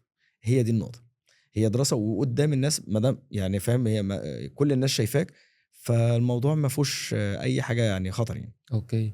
فبيعملها بطريقه كوميديه ويقول له طيب انا هديك جايزه دلوقتي، انت كسبت معايا ساعه. فاول ما يشوفها يقول الساعه، فالموضوع يقلب ضحك. فهي دي النقطه كلها، ان انت فاهم تحول الموهبه بتاعتك دي لحاجه زي كده، وازاي تتعلمها عن طريق اليوتيوب. او شخص مثلا ممكن انت مثلا طب علمني حركه تريك مثلا، بعلمك واقول لك خش على اليوتيوب اوكي. تتعلم مثلا كذا. فازاي ان انا بطور بقى من الحاجه دي. امم. هي مش فكره كورسات او مدارس تروح تتعلم فيها، فكره التولز نفسها. اوكي. يعني انت معاك كوين، معاك جنيه، فانت عايز تعمل بيه ماجيك، فبتشوف ازاي بتشيله في ايدك ما بين صوابعك، ما بين ايدك صوابعك مفتوحه بس هو موجود في كف ايدك، وهكذا. بتتعلم وتطور من نفسك فيها. الكوين ده فيه 100 تريك مثلا، فانت اتعلمت النهارده 10 تريكات، اوكي. طورت من نفسك بكره خليتهم 15، فانت معاك. فبتقعد تتعلم حاجات اكتر. وهكذا. اوكي. بالكوتشينه فيها تريكات كتيره قوي، وهكذا. اوكي. فهي النقطه كلها ان انت كل ما بتطور من نفسك وتتعلم حاجه ازيد وبقت في مستوى تاني. مين اصلا اللي بيقولوا عليه ذا جاد فاذر في المجال بتاع الماجيك ده؟ انا بجد الواحد بيشوف حاجات غريبه جدا على كفيديوهات يعني. وفاكر انت العروض زمان اللي احنا كنا بنشوفها على المسرح، واحد يخش وتلاقيه طلع من حته تانية ويقطعوا البتاع من النص بالظبط. ايوه. الحاجات دي بتتعمل ازاي؟ وهل اصلا احنا عندنا في مصر الحاجات دي؟ احنا دايما كنا بنشوف الحاجات دي بره مصر، في يعني امريكا او في اوروبا كنا بنشوف العروض دي بره. أيوة. قليل قوي لما بنشوفها هنا في مصر عندنا يعني. تمام. زي ما بيقول الاب روحي للماجيشنز هو واحد اسمه هوديني. هوديني. وهوديني ده يعني كل الناس يقول لك هوديني ده كان خطير جدا، لانه عمل عروض لايف في فتره زمنيه من ايام بقى تشارلي شابلن اوكي. والابيض واسود والكلام ده، ما كانش في الالوان. امم. فكان بيعمل عروض لايف، وكان الناس ما تعرفش لحد دلوقتي السري لحد وقتنا حالا، لدرجه ان هو حط نفسه في خزنه وقفل عليها ونزل في النيل، او نزل في في ميه يعني. ميه، وفتحوا الخزنه ما لقوهوش، اوكي. ولحد دلوقتي ما حدش عارف عنه حاجه. تمام. اختفى. فمختفي تمام. والله. فهي دي النقطه كلها، ان هو عمل حاجه كده. هو دايما يفك مثلا تربطه بحبل، يفك نفسه من الحبل وهو محطوط في بوكس مثلا. فهوديني ده الاولد، زي ما بقول اولد ماجيشن يعني. اوكي. طبعا كلنا واحنا صغيرين كنا نشوف ديفيد كوبرفيلد على المسرح والبرامج بتاعته على الستيج والكلام ده، فكان طريقته كوميديه حلوه. بدأ الماجيشنز ان هم يطلعوا يعملوا بقى البرامج والحاجات طب دي. معلش بس يا عمر، عشان النقطة دي لسه اتفضل. شغالة لي بالي بس. الشخص الهوديني، اه. انت بتقول ما حدش لسه عارف الاسرار بتاعته. اه. طب يعني ده ايه برضه؟ ده خفة يد دي ما ولا هقول لك، ولا دي؟ انت لو متابع الافلام، شوية اه. هتلاقي في فيلم اسمه ناو يو سي مي، اوكي. بيتكلموا على النقطه دي في الجزء الاول، اوكي. ان هو هوديني وازاي يعمل مش عارف ايه، وهو اختفى وبيدوروا عليه ما لقوهوش، طب هو فين؟ وابنه يعني هو في جزء كده في الفيلم، اللي هو بطل الفيلم كان صغير وشاف باباه بيعمل كده، فبيتكلم بقى على النقطه دي. اوكي. وباباه اختفى من هو صغير، كبر ومش عارف هو فين. اوكي. فهي ودي نفس قصة حقيقية. هي دي قصه هوديني. اوكي. فالفكره كلها ان دي حصلت في الفيلم، وبدأ الشخص ده يعمل بقى تكوينة الفيلم وتلاقي نفسك كده عارف في حاجة كده، هو مين اللي بيعمل ايه ولا هو فين يعني. هي دي فكرة الفيلم يعني. اوكي. بس ففي حاجات ممكن يعني نوادر يعني، ده حصلت مثلا مرة مثلا، بس في حاجات انت تشوفها يقول لك ده دخل في البوكس ومرة واحدة طلع في حتة تانية. امم. تمام. فعشان اقول لك اسرار، فاحنا بنقول دايما the magicians never reveal the secrets. اوكي ليه بقى كده؟ ما هو ليه بقى؟ ما هي دي فكره الاستمتاع، ان انا ما ينفعش ان انت تقول لي طب انت عملتها ازاي. بس هي بتبقى أقول لك. حاجات يعني 100% انا عارف حاجات اللي هي مش ما فيش ما بقى حد فيهاش. مخاوي بقى او لا مفيش. او الجو لا ده، لا مفيش الكلام ده خالص. عشان أنا اتعامل الاستوديو بكده. كده هيتلبس بينا يا عم لا عمرو. ما فيش اي حاجه من الكلام ده خالص.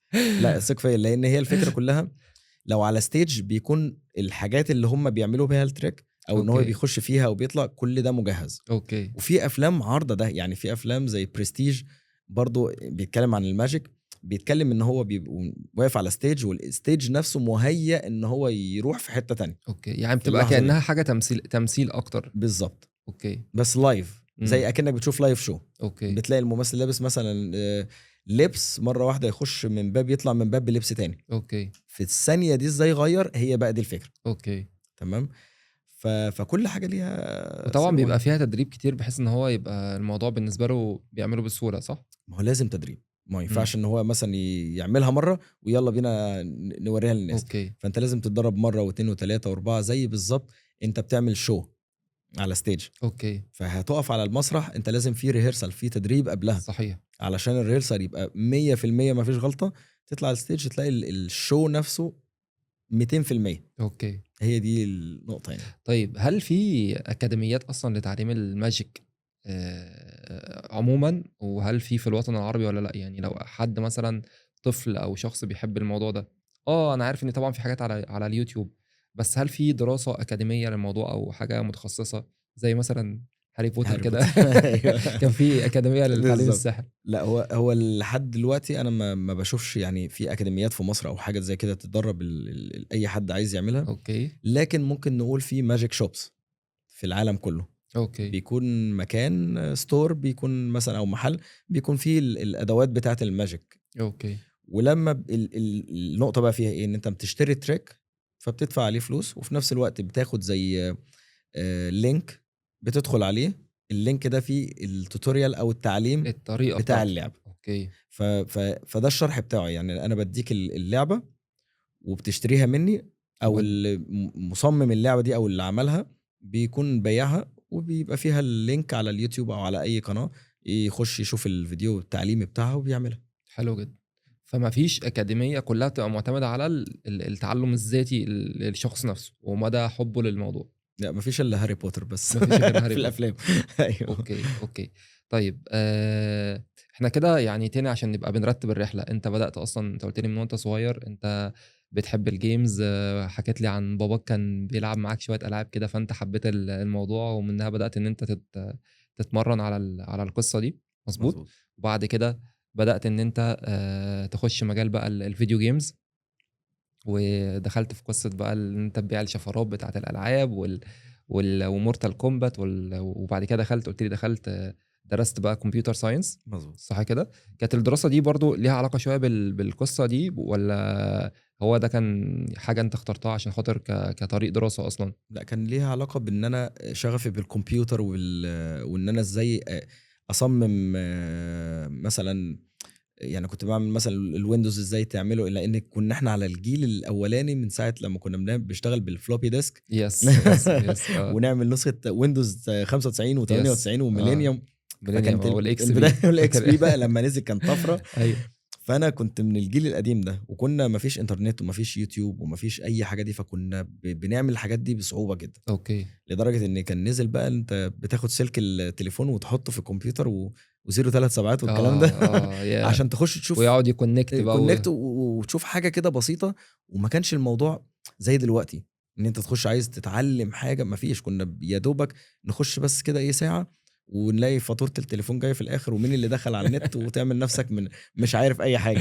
اوكي فكان شغفي بالتكنولوجيا والحاجات دي حلو جدا، وده اللي طورني دلوقتي. انا عايز اقول لك دلوقتي انا بعمل بيقولوا عليها جهاز العاب.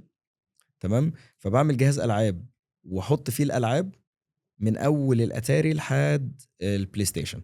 اوكي دي حاجه يعني لسه انت شغال عليها؟ انا بعملها. يعني انا لا من عشق للحاجات دي. فبنزل بعمل ايه؟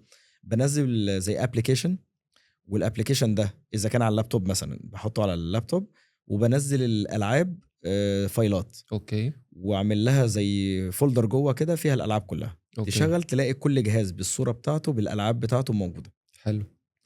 وبعمل حاجه كده زي ماذر بورد كده، بعمله عليه سيستم، والسيستم ده بنزل عليه الالعاب وتقدر تاخده معاك اكنه زي جهاز بلاي ستيشن. انت كانه اختراع اصلا. هو ده الفكره كلها. اوكي. ما شاء الله. فالموضوع تطور معايا في الوقت اللي انا ببقى فاضي فيه، مثلا عايز العب ولا حاجه، فبشوف كل الاجهزه قدامي بالالعاب كلها اللي موجوده قدامي، وبلعب وبجيب الكنترولرز واوصلها فلا الشغف لسه موجود لحد دلوقتي في يعني. حته الكمبيوتر في كل المواهب يعني حتى الكمبيوتر والجيمز، فاتعلمت حاجات كتير زمان فنفعتني دلوقتي. اوكي. المجال الرياضي لحد دلوقتي، المجال الترفيهي برضه لحد دلوقتي. ازاي قادر طيب تعمل توازن يا عمرو ما بين الحاجات الكتير اللي انت بتعملها دي؟ يعني ما بين رياضه، جيمز او فيديو جيمز او كمبيوتر، ما بين الماجيك، ما بين العروض الترفيهيه، وكل حاجه من الحاجات دي، وكمان الشخصيات. احنا يعني برضو حاجه من الحاجات اللي انت كنت بتتكلم فيها ان انت بتحاول تجيب شخصيات وتعيشها وتمثلها، وفي نفس الوقت بتكريت شخصيات. فعايز برضو اعرف منك حته الشخصيات دي عشان ما اتكلمناش فيها كتير. طيب الفكرة كلها ان ناس كتير يقول لك طب انت مشتت نفسك في كل حاجة، طب انت ازاي يس. بتوازن ما بينهم او حاجة زي كده. طيب انا النهاردة مثلا عندي المواهب دي كلها، ففي حد طالب النهاردة مثلا عايزين مثلا ستانت مان اوكي. بتاريخ يوم كذا، فانا الستانت مان ده اللي هو اللي هو الشخص هيمثل اكشن. بيعمل اكشن اوكي. طيب انا بعمل ده، امم. فببعت له الفيديوهات والسي في بتاعي في الاكشن. حلو. فاليوم ده انا كده كده موجود فيه هعمل الستانت، باقي الايام انا شغال عادي زي ما انا في شغلي.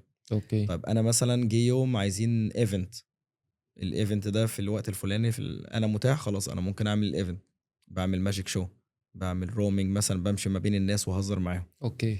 فالموضوع يعني لا يعني اقدر اوازن ما بينه لانه هو مش يومي، انت شغال شبه مثلا فريلانس، اوكي. عندك وظيفة بتاعتك انت بتعملها، او انت مش عندك وظيفة فانت ممكن توظف حياتك كلها بمواعيدك بايامك بالتالنت بتاعتك في الايام اللي هي مطلوبة فيها يعني هي ليها علاقه اكتر بحته تنظيم الوقت. تنظيم الوقت.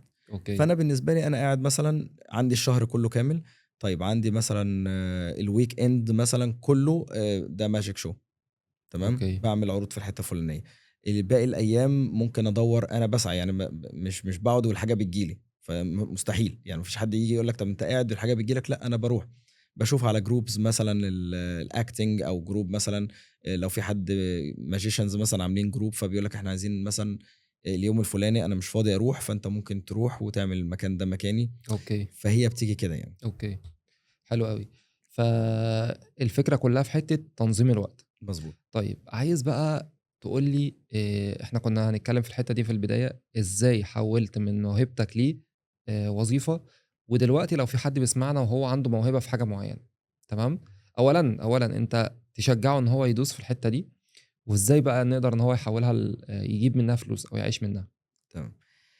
فكره ان انا اشجعه 100% اشجعه واقول له اعمل كده، لكن في نفس الوقت انا ما اقدرش احكم على الظروف ماشيه ازاي. يعني انا ممكن مثلا تقول لي طب انا دلوقتي عايز اسافر، اوكي. طب انا ظروفي غير ظروفك، حياتي غير حياتك، المكان اللي انا هروحه او اللي انا فيه اللي انت هتيجي عليه غيري، فما اقدرش احكم عليك، انت اللي تقدر تحكم. مفتاح الموضوع كله معاك انت. اوكي. انا اقدر اقول لك حياتي مشيت ازاي، او ان انا مثلا آه، الموقف ده حصل لي، او الخبره اللي انا خدتها في الحته دي، اقول لك خبرتي، بس ما ينفعش تاخد الخبره دي كوبي بيست، اوكي. ما ينفعش تاخدها هي زي ما هي لان كده يلا صحيح نحط، كل واحد لا، فينا مختلف عن فروقات التاني، فرديه. صحيح. فانت ممكن مثلا ما عندكش صبر مثلا، اجي امم. اقول لك لا روح واعمل مش عارف ايه، فتيجي تروح الله يسامحك انت قلت لي روح مش عارف، طب ما هي دي مش مشكلتي انا، انت ما عندكش صبر، فانت لازم تصبر وتحكم وتستحمل شويه. فكره ان انت مثلا زي ما انت قلت النصيحه، انا هنصحك واديك المعلومات كلها، لكن انت اللي تقدر تعمل طريقه، اوكي. لان ما ينفعش تعتمد على شخص ايا كان بشر، اعتمد عليه اعتماد كلي 100%. صحيح. لو اعتمدت عليا انا مثلا في كل حاجه، هيحصل مرحله لو حصل تقصير مني، ده طبيعي انا بشر، هيحصل مرحله خذلان فهتلاقي لا ده بص هو ما وقفش جنبي اصلا ولا عمل حاجه، إمم. مع ان انا حياتي كلها بحاول اساعد وبحاول ان انا اقول لك ويلا ويبقى نعمل حاجه كويسه يعني. لكن هي انت عندك موهبه وعايز تطورها، انا هساعدك اوقفك على الطريق وانت عليك بقى ان انت تكمل. ما فيش حد بيساعد، يعني انا ما حدش ساعدني في حياتي غير ان ممكن مثلا هات السي في بتاعك احطه لك. واهم نقطه في كل ده، ما تنساش اصحاب الفضل عليك. يعني انا دايما بذكر اسمائهم، دايما بكلمهم واشكرهم لحد وقتنا هذا، حتى لو من 20 سنه فاتوا حد عمل لي حاجه بفضل فاكر الفضل بتاعه عليا، فما أوكي. بنساش. في ناس تاني يقول لك لا خلاص انا أنا اللي عامل كبرت نفسي بقى. بنفسي، إمم. عارف اللي هو انا اللي وصلت الحته دي بنفسي أوكي. بمجهودي. طب ما هو في حد وقف جنبك في المرحله في الطريق، ساعدك، قال لك خلي بالك ما تقعش في الحفره دي وانت مشيت من جنبها، إمم. ما هو ده ليه فضل عليك برضه. صحيح، صحيح. ف... فان انت بقى تركز في الموهبه بتاعتك دي وتحولها لوظيفه، هي مش سهله، صعبه جدا، لكن لازم تتعامل معاها بذكاء. ان انت ازاي تقول لهم انا موهبتي دي وظيفتي، انا ممكن ما تشتغلش اي حاجه غير الموهبه بتاعتك، تفتح شركه هي بتاعت هل الموهبه. أنت فكّرت إنّك تدرس business يا عمرو؟ يعني أو أخدت أصلًا أي كورسات في الbusiness؟ لا للاسف، أوكي. باين عليا.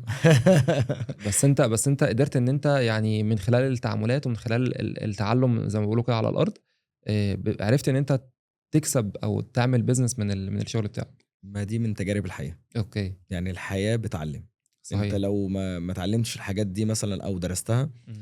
هتتعلم. انا كان في نقطه صغيره في البادي لانجوج حتى، انا ما اعرفش ايه بادي لانجوج ولا ان انت تعمل حاجه اكون واخد بالي منها، لا كان واحد صاحبي قال لي نقطه كده فقعدت ركزت فيها شويه. فبعد كده الموضوع تطور معايا ان انا حصل لي موقف، واحد جه قال لي انا عايزك، احنا هو زي ريجيسير أوكي. بياخد ناس ويوديهم اللي هو البرامج التلفزيونيه زمان، أوكي. هلا شو والكلام ده. أوكي. أوكي. فانا بقى كان حلمي بقى عايز ابدا الطريق ده، كلام زمان قوي. فكنت موجود معاه فقال لي معلش انا بس عايز اعمل تليفون، في ناس جايه وانا تليفوني فصل شحن وكده، هات التليفون بتاعك بس اعمل مكالمه. اتكلم قال لي اتفضل وتمام ومش مشكله. شويه معلش هعمل تليفون تاني، عمل التليفون التاني. شويه دخلنا في ساعه في ساعتين وانا قاعد مش فاهم حاجه، قال لي طب معلش هم بره بس هكلمهم. خد التليفون وخرج. بس في اللحظه دي عارف انت اكنك بتعمل ايه في مشهد كده في الافلام، بتيجي بالكاميرا زوم ان، يعني بتدخل بالكاميرا على الشخص وبتعمل زوم اوت فتحس ان هو اتسحب كده. أوكي. دي حصلت لي، دش ميه ساقعه. قلت بس الموبايل خلاص راح. أوكي. فمن ساعتها النقطه دي يعني انا بقول دايما اقع في الغلط وتعلم من غلطك، أوكي. ما ينفعش تكرره تاني. أوكي. فالغلطه دي حصلت لي. ففي يوم من الايام كنت معايا كاميرا جو برو وحاططها بصور كده حاجه كده زي ورك شوب لهيب هوب وبريك دانس، وقلت اجرب كده الموضوع يعني. فحطت الكاميرا في حته قدام، ففي واحد معدي كده في المكان وقام ايه شاف الكاميرا، بص يمين شمال ما لقاش حد، فقام موطى كده كأنه بيربط الرباط وقام واخد الكاميرا وحطها في جيبه وماشي ماشي ماشي رايح داخل على البلكونه وعايز يخرج بقى وبتاع. فانا قمت ايه معاهم وبتاع، قمت رايح على البلكونه قلت لهم معلش انا اسف جدا، في كاميرا في جيبك نطت كده فانا استاذنك بس اخدها لان دي كاميرتي. قال لي ايه ده دي كاميرتك. قلت له معلش انا اسف ان هي جت في جيبك فهستاذنك اخدها، ولا من غير اي مشاكل ولا اي حاجه. قال أوكي. لي هي دي كاميرتك اتفضل وبتاع، انا ما اعرفش أنا لقيتها في الشارع. قلت بالظبط. قلت له لا ولا يهمك، انا خدت بالي ان هي اللي جت في جيبك مش انت اللي خدتها. أوكي. فانت خلاص بقى هي دي نقطه بقى فوكس اللي انا قلت عليها، ان أوكي. انت لازم تكون مركز انت بتعمل حاجه حتى لو اللي قدامك شايفك. وشفت بقى زي ما قلت لك البادي لانجوج والحاجات دي، فانت خلاص قاري اللي قدامك أوكي. وبطريقه كويسه وفي نفس الوقت فاهم يعني باصص في عينيه وعارف دي ساعدتني في كل حاجه زي برضه في حتّة الماجيك. الfocus دي. الفوكس ان انت أوكي. تركز مع اللي قدامك وهو واقف بيبص عليك، باصص على ايدك هنا، انت مش باصص ان انت بتعمل حاجه في إمم. ايدك. يعني انت حتى لما بتعمل ماجيك مش باصص في ايدك، انا باصص لك وبعمل الحاجه وعارف انت باصص هنا وبعمل اللي انا، فلو مركز في ايدي التانية هعرف أوكي. فهعمل حاجه تانية مختلفه وهكذا يعني. أوكي. بس أنا باحس ساعات إن الناس اللي بيعملوا ألعاب الخِفّة الIQ بتاعهم أو مستوى الذكاء أعلى شوية فهل ده حقيقي والّا هي زي ما أنت بتقول كده لعبة focus؟ لإن دايمًا بتلاقي مثلًا زي لغز أو حاجة، طَب أنا إزاي ما خدتش بالي؟ يعني إمم. تلاقيه عمل حاجة كده وفعلًا إيده التانية شغّالة بتعمل حاجة، طَب أنا آه. إزاي ما خدتش بالي فعلًا؟ طيب هاقول لك على حاجة صغيرة، طب ما تيجي نشوف. بجد؟ بجد. بص، تمام. انا معايا حاجه، انا مثلا هقول لك على حاجه بسيطه. هي الفكره كلها ان ازاي ان احنا مثلا ماجيشنز اوه يعني اوه. معلش انا اسف. اسف جدا. هي المحفظه عاديه بس عشان ما حدش يقول ان اوكي. فيها حاجه او كده. بس احنا ازاي كماجيشنز بنتعامل او بنشتري حاجات او بنعيش مثلا. تمام. احنا هنا زي ما انتم شايفين في انت ممكن عادي توسع لنفسك بالمايك لو انت طب عايز. ممتاز جدا. طيب بنتعامل ازاي؟ احنا بنروح نشتري اي حاجه بالورق بتاعنا اوكي. اللي هو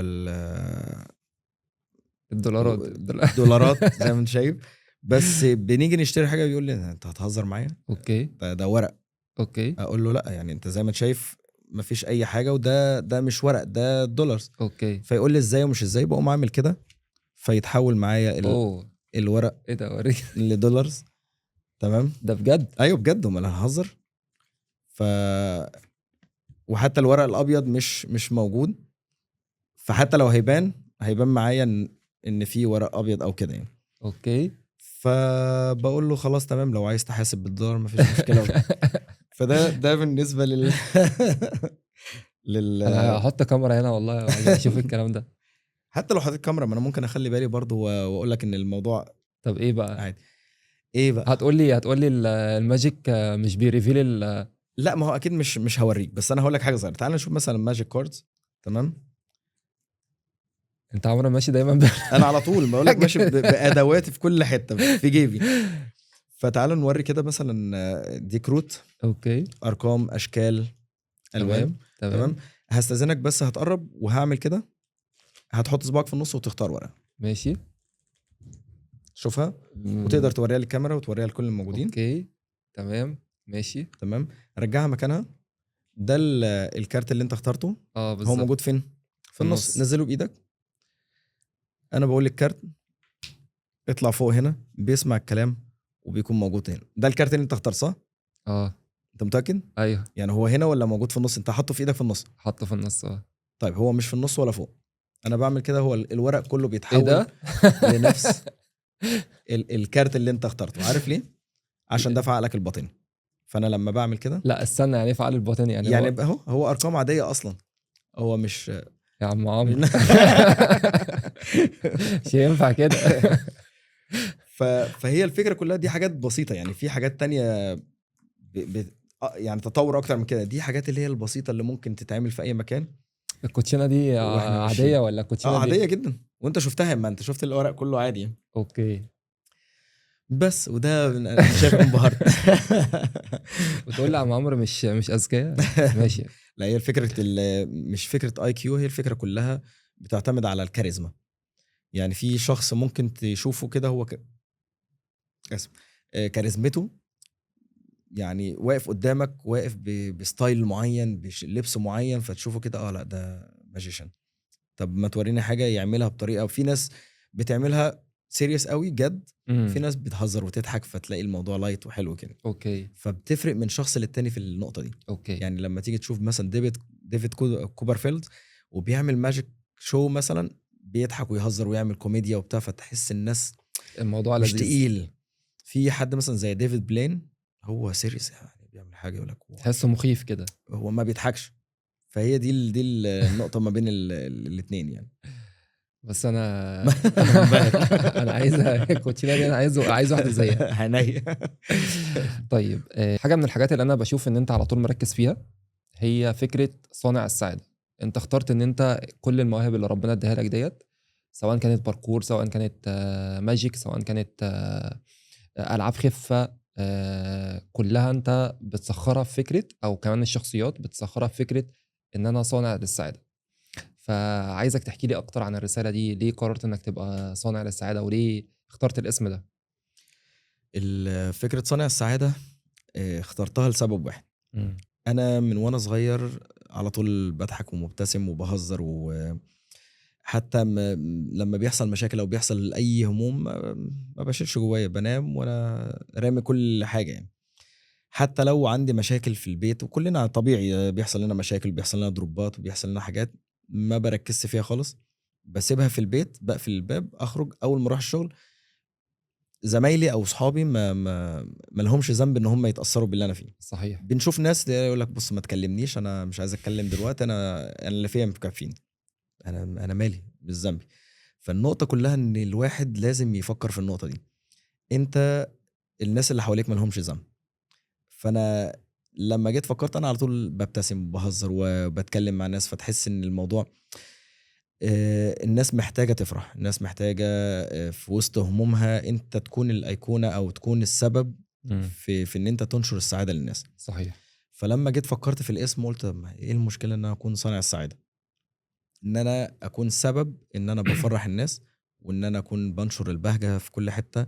اذا كان في اي مجال من المجالات بتاعتي، حتى في الرياضة، كنت لما باجي ادرب باركور بقعد اضحك واهزر واعمل لهم، اقول افيهات كده في النص كده، تلاقي الناس احنا عايزين نتدرب معاك. تكسر تكسر تكسر الروتين والجو التدريبي اللي هو الناس، لان في ناس بيقول لك بيبقى على طول اعمل واعمل ويزعق لا مفيش الكلام ده. اوكي. واحده واحده وانا معاك، وانا لا عندي يعني الحمد لله نفس طويل. اوكي. فلما بقعد على حاجه او بعمل حاجه بقعد اركز فيها لحد ما تتعمل. يعني ما فيش حاجه اسمها ان انا فوكس. في ناس يقول لك لا انا مش قادر خلاص كفايه كده. يعني انا حلم الكتاب ده، انا كتاب الباركور كنت عامله من 2011. ياه. 2011 عملت صوره كده وحطيتها على الفيسبوك عندي وكتبت تعلم رياضة الباركور في 3 أيام بدون مدرب. عارف زي الكتاب اللي كنا تعلم تعلم الإنجليزية الانجليزيه. في 3 أيام بدون مدرس اوكي. معلم. فالفكرة كلها حطيتها بهزار. اوكي. وبعد يعني داخل اهو فترة 14 سنة الحلم اتحول لحقيقة. اوكي. فكنت دايما اقول الجملة بتاعتي اللي بحبها، احلم وصدق حلمك بكرة الحلم هيبقى حقيقة. فليه لا؟ في ناس خلاص بقى انا تعبت في الحلم بتاعي ولا مش عارف اكمل. انت لو قريت على الناس الكبار اللي اسمائهم ازاي بدأوا، ازاي المعاناة اللي حصلت لهم في حياتهم وصلتهم لإيه، هتاخد بقى مفاتيح الحياة بقى من النقطة دي. صحيح. شوف نقطة التحول بتاعتهم وصلتهم لإيه، وشوف انت اصلا لسه من اول وقعة وعمال تقول انا مش قادر اكمل. ده الطفل وهو صغير. في يعني معلومة كده كنت سمعتها قبل كده، الطفل كان بيحبي فبيقف اكتر من حوالي 800 مرة ووقع علشان اللحظة بتاعت الوقوف دي، وتشوفه بيمشي عليك كده خطوتين 3، فشوف وقع كم مرة. اوكي. فانت بعد ما كبرت نفسك اتقطع ولا ايه؟ لا كمل. فهي دي اوكي. النقطة كلها اللي لازم كل الناس تفكر فيها، ان ما دام في نفس اسعى لحلمك، ما حدش يحبطك، كمل على طول في طريقك. حلو قوي. طيب، هنتنقل بقى من طالما فيك نفس اسعى وكمل لحلمك للحظات الانكسار. كل فنان كل فنان بيعيش لحظات انكسار، مظبوط. لكن التحول بيبدأ بقى لما هو بيرجع ويقف مرة تانية، ويقف على رجله مرة تانية. فانت اكيد في لحظات تعب او لحظات شك، قلت انا خلاص مش هكمل في الطريق ده. هل مريت باللحظات دي؟ مش هقول كتير، يعني هو كتير، اوكي. بس بتقعد فترات قليلة يعني مش. وفترة الانكسار دي بتبقى عن طريق ظروف خارجية. زي ما انا قلت قبل كده برضو موضوع الكورونا دخل، انا مجالي كله في الترفيه اوكي. والاجتماعي، فانا لازم اتعامل مع الناس. مم. فالموضوع اتقفل تماما. فالموضوع ما ينفعش اونلاين، ما ينفعش افرحك اونلاين. يعني عارف اعمل لك اونلاين كده مثلا ميتنج ونقعد نعمل ماجيك مثلا، لا اوكي. هو لازم كده فيس تو فيس يعني. مم. فقعدت فترة كبيرة، فترة انكسار تامة، شايل همي وهم المسؤول عنهم. وفي نفس الوقت طب انا هعمل ايه؟ اوكي. طب اخر حاجة فكرت فيها قلت خلاص أنا هرجع بقى مصر وهقعد ومش خلاص، ما اعرفش بقى إيه اللي هيتم بعد كده، اوكي. لان ما كنتش شايف بقى الامور ماشيه ازاي. بس زي ما قلت لك تدابير ربنا بتيجي، ان صحيح. مكالمه صغيره تخلي حياتك تتحول يعني 180 درجه، وتحسن من كل وضعك. وبعد كده كمان تلاقي نفسك انت فرق كبير من السماء للارض زي ما بيقولوا، فرق في التحول اللي حصل لك من فتره الانكسار دي يعني. اوكي. اوكي. طيب، لو حد بيسمعنا النهارده يا عمرو وعايز يبدأ طريق مختلف، عايز يمشي في موهبته اللي ممكن تكون مختلفة عن السائد اللي حواليه، تمام، تنصحه يبدأ ازاي ويبدأ منين؟ يبدا ازاي ويبدا منين دي بتاعته هو. اوكي. لكن كل اللي انا اقدر اقوله له ان هو ما يخليش حد يحبطه، ما يخليش حد يقول له لا حلمك مش هيكمل. لان في ناس كتيره بتسمع وبتخزن في عقلها فيحس ان هو لا حلمه مش هيكمل. لا، انت حلمك هيكمل اوكي. مهما حصل. اوكي. ما دام انت حاطط افكارك وحاطط نيتك وحاطط حلمك قدام عينيك هتلاقي نفسك بتكمل عشانه. اوكي. وده حلمك انت مش حلم حد تاني. اوكي. فلو ما انت ما حاربتش عشان حلمك مين هيحارب عشانه؟ هتلاقي ناس كتير قوي وممكن يكونوا اقرب الناس ليك ويحاربوك في حلمك او ممكن ياخدوه منك بكل سهولة وانت قاعد كده. طب وبعدين ابسط شيء تعمله انا عملت ده، معرفش هو بالنسبة له هل ده يقدر يعمله ولا لا. لما كان حد بياخد حلمي بقول له اتفضل، سهلة وبسيطة. مش هفضل بقى نخش في حرب انا حصلت معايا، يعني انا حصلت معايا ساعة الستانت ده ده يعني كتير. لا، لازم بس تحصل. ده هل ده استسلام ولا ده ايه؟ لا مش استسلام، بس ما ينفعش ان انت تحارب علشان خاطر حاجة خلاص ما هي اتاخدت. اصل انت هتعمل ايه؟ هتعمل مشاكل، هتعمل هتأذي نفسك او هتأذي غيرك. وبعدين فكر في اللي بعد كده. اوكي. بس مفيش حاجة اسمها حد خد حلم منك. يعني انا كنت في الاستانت 2010 بدأته. خدت معايا واحد صاحبي ورحنا عشان نتكلم في الاستانت. اختاروا صاحبي وما اختارونيش. ودي بتحصل دايما في الانترفيو، يعني لما تروح تعمل مثلا انترفيو ايوه. ومعاك صاحبك وانت اللي قايل له تعالى معايا سبحان بيختاروه الله. وما بيختاركش. طب هل ده هو صاحبك خد حلمك؟ هو نصيب. صحيح. فنفس الكلام حصل في الاستانت بس اتاخد يعني مش نصيب بقى، لا ده احنا اخترنا صاحب. فبدأ صاحبي يشتغل مرة واتنين وتلاتة وانا ما اعرفش ان هم شغالين. اوكي. لحد ما جت فرصة في نفس الحلم اللي انا بدأته اللي اتاخد مني ان انا اعمل اول اعلان باركور. وعملته بنفسي، يعني انا وش ظاهر مش ببقى دبل ولا وش مخفي او كده، لا ده انا اللي عملته. فيبان بقى المعادن في الحتة دي.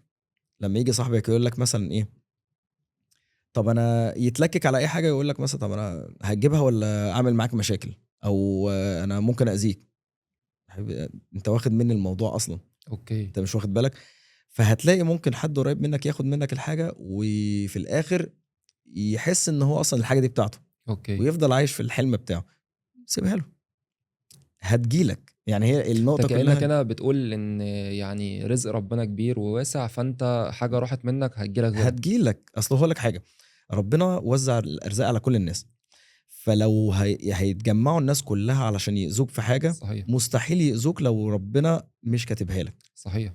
تمام. فانت عمال تحارب وتعافر على ايه؟ فهو اوكي. خدها منك اداها له. صحيح. بتلف تلف وهتجيلك تاني. اوكي. وهتجيلك في حاجات وما تسعلهاش. يعني انت اصبر هتلاقي يجيلك حاضر ما فيش مشكلة انا هعملها. فبعد كده انت ممكن الموضوع يجيلك تاني على طبق من فضة زي ما بيقولوا. فحصلت لي في اكتر من حاجة. تمام. فانت بتعمل حاجه صغيره بس بسيطه، مش استسلام، بس بتعمل خط احمر صغير فاصل ما بينك وما بين الشخص ده في التعامل. اوكي. بتتعامل معاه عادي جدا، اهلا وسهلا مش عارف ايه، طب احنا عندنا شغل انا اسف جدا انا عندي حاجه مهمه بعملها وبتاع. فانت عامل خط كده عشان تحمي نفسك. عشان تحمي نفسك وخلاص. انت يعني زي ما بيقولوا الجمله بتاعتنا اللي بيتلسع من الشوربه بينفخ في الزبادي. صحيح. وانت بتحرص وما بتخونش، انت ما فيش اي خوانه، بس بتاخد بقى ايه حرصك في التعامل بعد كده. اوكي. حصل حاجه لا انا باخد بالي. طب انا لو هعمل حاجه انا اروح اعملها مش هكلمه. اوكي. ده بشكل عام يعني. فمش استسلام ولا خذلان. هي الفكره كلها ان انت لازم تغلط. انت لو ما غلطتش مش هتتعلم في حياتك خالص. فانت لازم تغلط ولازم تقع ولازم تشوف الصاحب اللي قريب واكل معاك عيش وملح زي ما بيقولوا، في الاخر تلاقيه مش بيعمل حاجات انت مش فاهمها. وهتغلط فهتتعلم من كل الأخطاء دي، وهي دي اللي هتكون شخصيتك وهتكون اسمك اللي الناس كلها تحب ان هو تسمع منك قصة حياتك او تسمع منك انت ايه اللي حصل لك عشان ده الموقف ده حصل لي قبل كده، ده انا هعمل كذا وهكذا. تكون سايب بصمة لان احنا فترة زمنية عايشينها وهنقول مع السلامة وهنعيش حياة تانية. فانت عشان تسيب بصمة حلوة مع كل الناس هو ده الأثر اللي بيقولوا عليه ان مكمل معاك بعد كده. ايه رسالتك يا عمرو في الحياة؟ رسالتي في الحياة هي البصمة اللي بسيبها في حياة كل الناس، الأثر الطيب، إن أنا مثلا في أي مجال في المجالات اللي أنا عشتها في حياتي دي كلها، عدت سنين ألاقي طفل صغير مثلا يكون واقف جنبي متصور معايا صورة من مثلا 20 سنة فاتوا، فتحس إن أنت كبرت بقى يعني وتعبت من المفاجأة. كبرتونا يا جماعه. ومن 20 سنة متصور معاك وهو صغير، ويجي دلوقتي يقف معاك ويتصور نفس الصورة، فتحط الصورتين جنب بعض وتقول دي فرق ما بينهم 20 سنة، اوكي. 11 سنة، 8 سنين. فتحس ان انت لا انت سايب فرق ويفتكرك دايما بالخير. هي دي النقطة اللي انت ان انت تكون زرعت توصل. حاجه جوه شخص هي دي، ولسه فاكرها لك والاثر الطيب ده مكمل. وهو ده اللي هيكمل معاك حتى بعد وفاتك يعني. طيب نيجي بقى للفقره الختاميه. تمام. بس قبل ما نخش في الفتره الختاميه هسالك سؤال انا بحب اساله لكل الناس اللي بيبقوا موجودين هنا معايا في البودكاست. تمام. وعايز تاخد وقتك كده في اجابته وتديني فيه اجابه يعني النموذجية. حقيقيه. تمام. طيب لو عمرو ركب آلة الزمن ورجع بيها لعمرو هو عنده 15 سنة، شايف دلوقتي انت عمرو قدامك وهو لسه في بداية حياته لسه بيستكشف العالم ده بيقول ايه، فايه النصيحة اللي عمرو الكبير دلوقتي يقدر يقولها لعمرو الصغير؟ النصيحة دي انت لو قلتها له او هو لو كان عارفها كنت شايف ان يعني حياته ممكن كانت تتغير للأحسن. طيب هقول لك على حاجة حلوة قوي، ومعرفش ان اللي كانوا قاعدين على الكرسي جاوبوا عليها ولا لأ. بس انا لو معايا آلة الزمن ورجعت الزمن ورا، انا مش هغير اي حاجة. ولو سألتني ليه، هقول لك لو انا غيرت الحاجات اللي حصلت لي واللي انا وقعت فيها قبل كده، ما كنتش هتعرف عمرو وما كانش هيقعد القعدة دي. فهي دي النقطة كلها، ان في ناس يقول لك لا ده كان حصل لي موقف ومش عارف ايه وانا لا هتكلم بالشكل الفلاني والطريقة. لا بالعكس، لو انت ما وقعتش في الحاجات دي ما كنتش هتتعلم منها. ولو انت رجعت بآلة الزمن للوقت ده عشان تغير اللحظة دي، هتلاقي حياتك كلها اتغيرت. وده اللي بنشوفه في الافلام.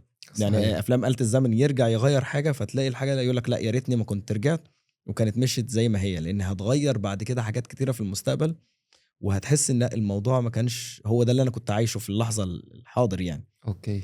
فانا لا انا هخلي كل حاجة زي ما هي، عشان كل اللي انا وقعت فيه وغلطت فيه هو ده اللي وصلت ليه لحد دلوقتي يعني. يعني انت ممتن لكل حاجة انت مريت بيها، مليون في المية. ومفيش درس انت يعني شايف ان انا لو انا كنت اتعلمته من وانا صغير كان هيفرق معايا؟ ل- لا ما اعتقدش يعني. انا شايف ان انا بالنسبة لي ان كل حاجة وقعت فيها هي مكتوبة لي، وشايفها كده هي دي اللي عملت شخصيتي.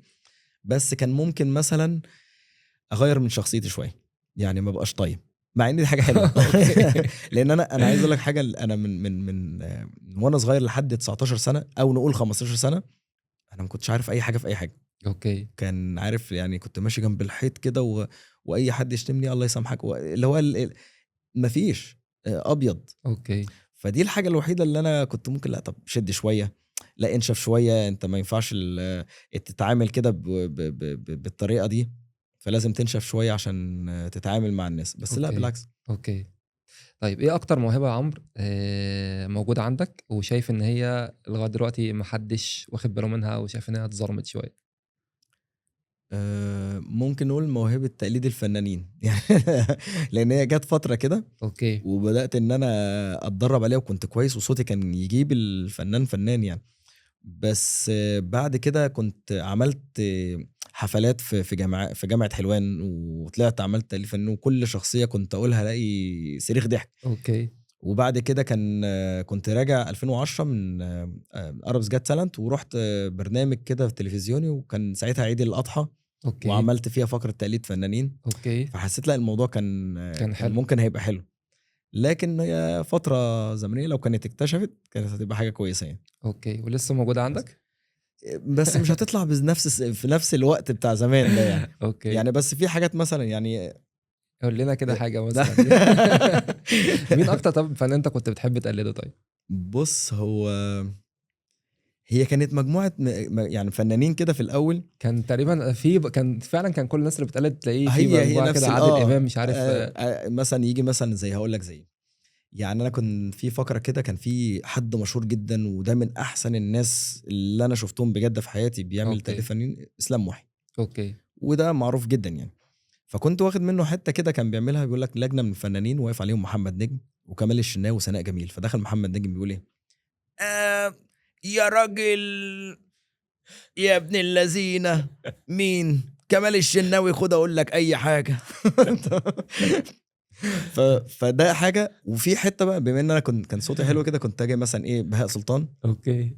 تمام، فبهاء سلطان يجي مثلا لما تلف في لقاء ولا قاعد يقول لك مسخر عليكم، طبعا اغني لكم اغنيه بتاعت هو بيتكسف كده بتاعت تامر حسني، بتقول ايه حبيبي وانت بعيد مشتاق لي لمسة ايد من غير ولا لمسة.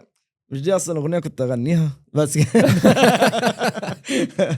والله ما شاء الله عليك ف بجد. بس ده كان ايام الشقاوه بقى، ايام يا زمان. باشا احنا يا جماعه بنعيد اكتشاف الموهبه دي عند عمرو، وان شاء الله ان شاء الله تعمل عرض قريب تكسر الدنيا بيها. ممكن، ليه لا. ان شاء الله. طيب بمناسبه بقى العرض، ايه يا عمرو اكتر جمله بتحب تقولها لنفسك قبل ما تطلع المسرح؟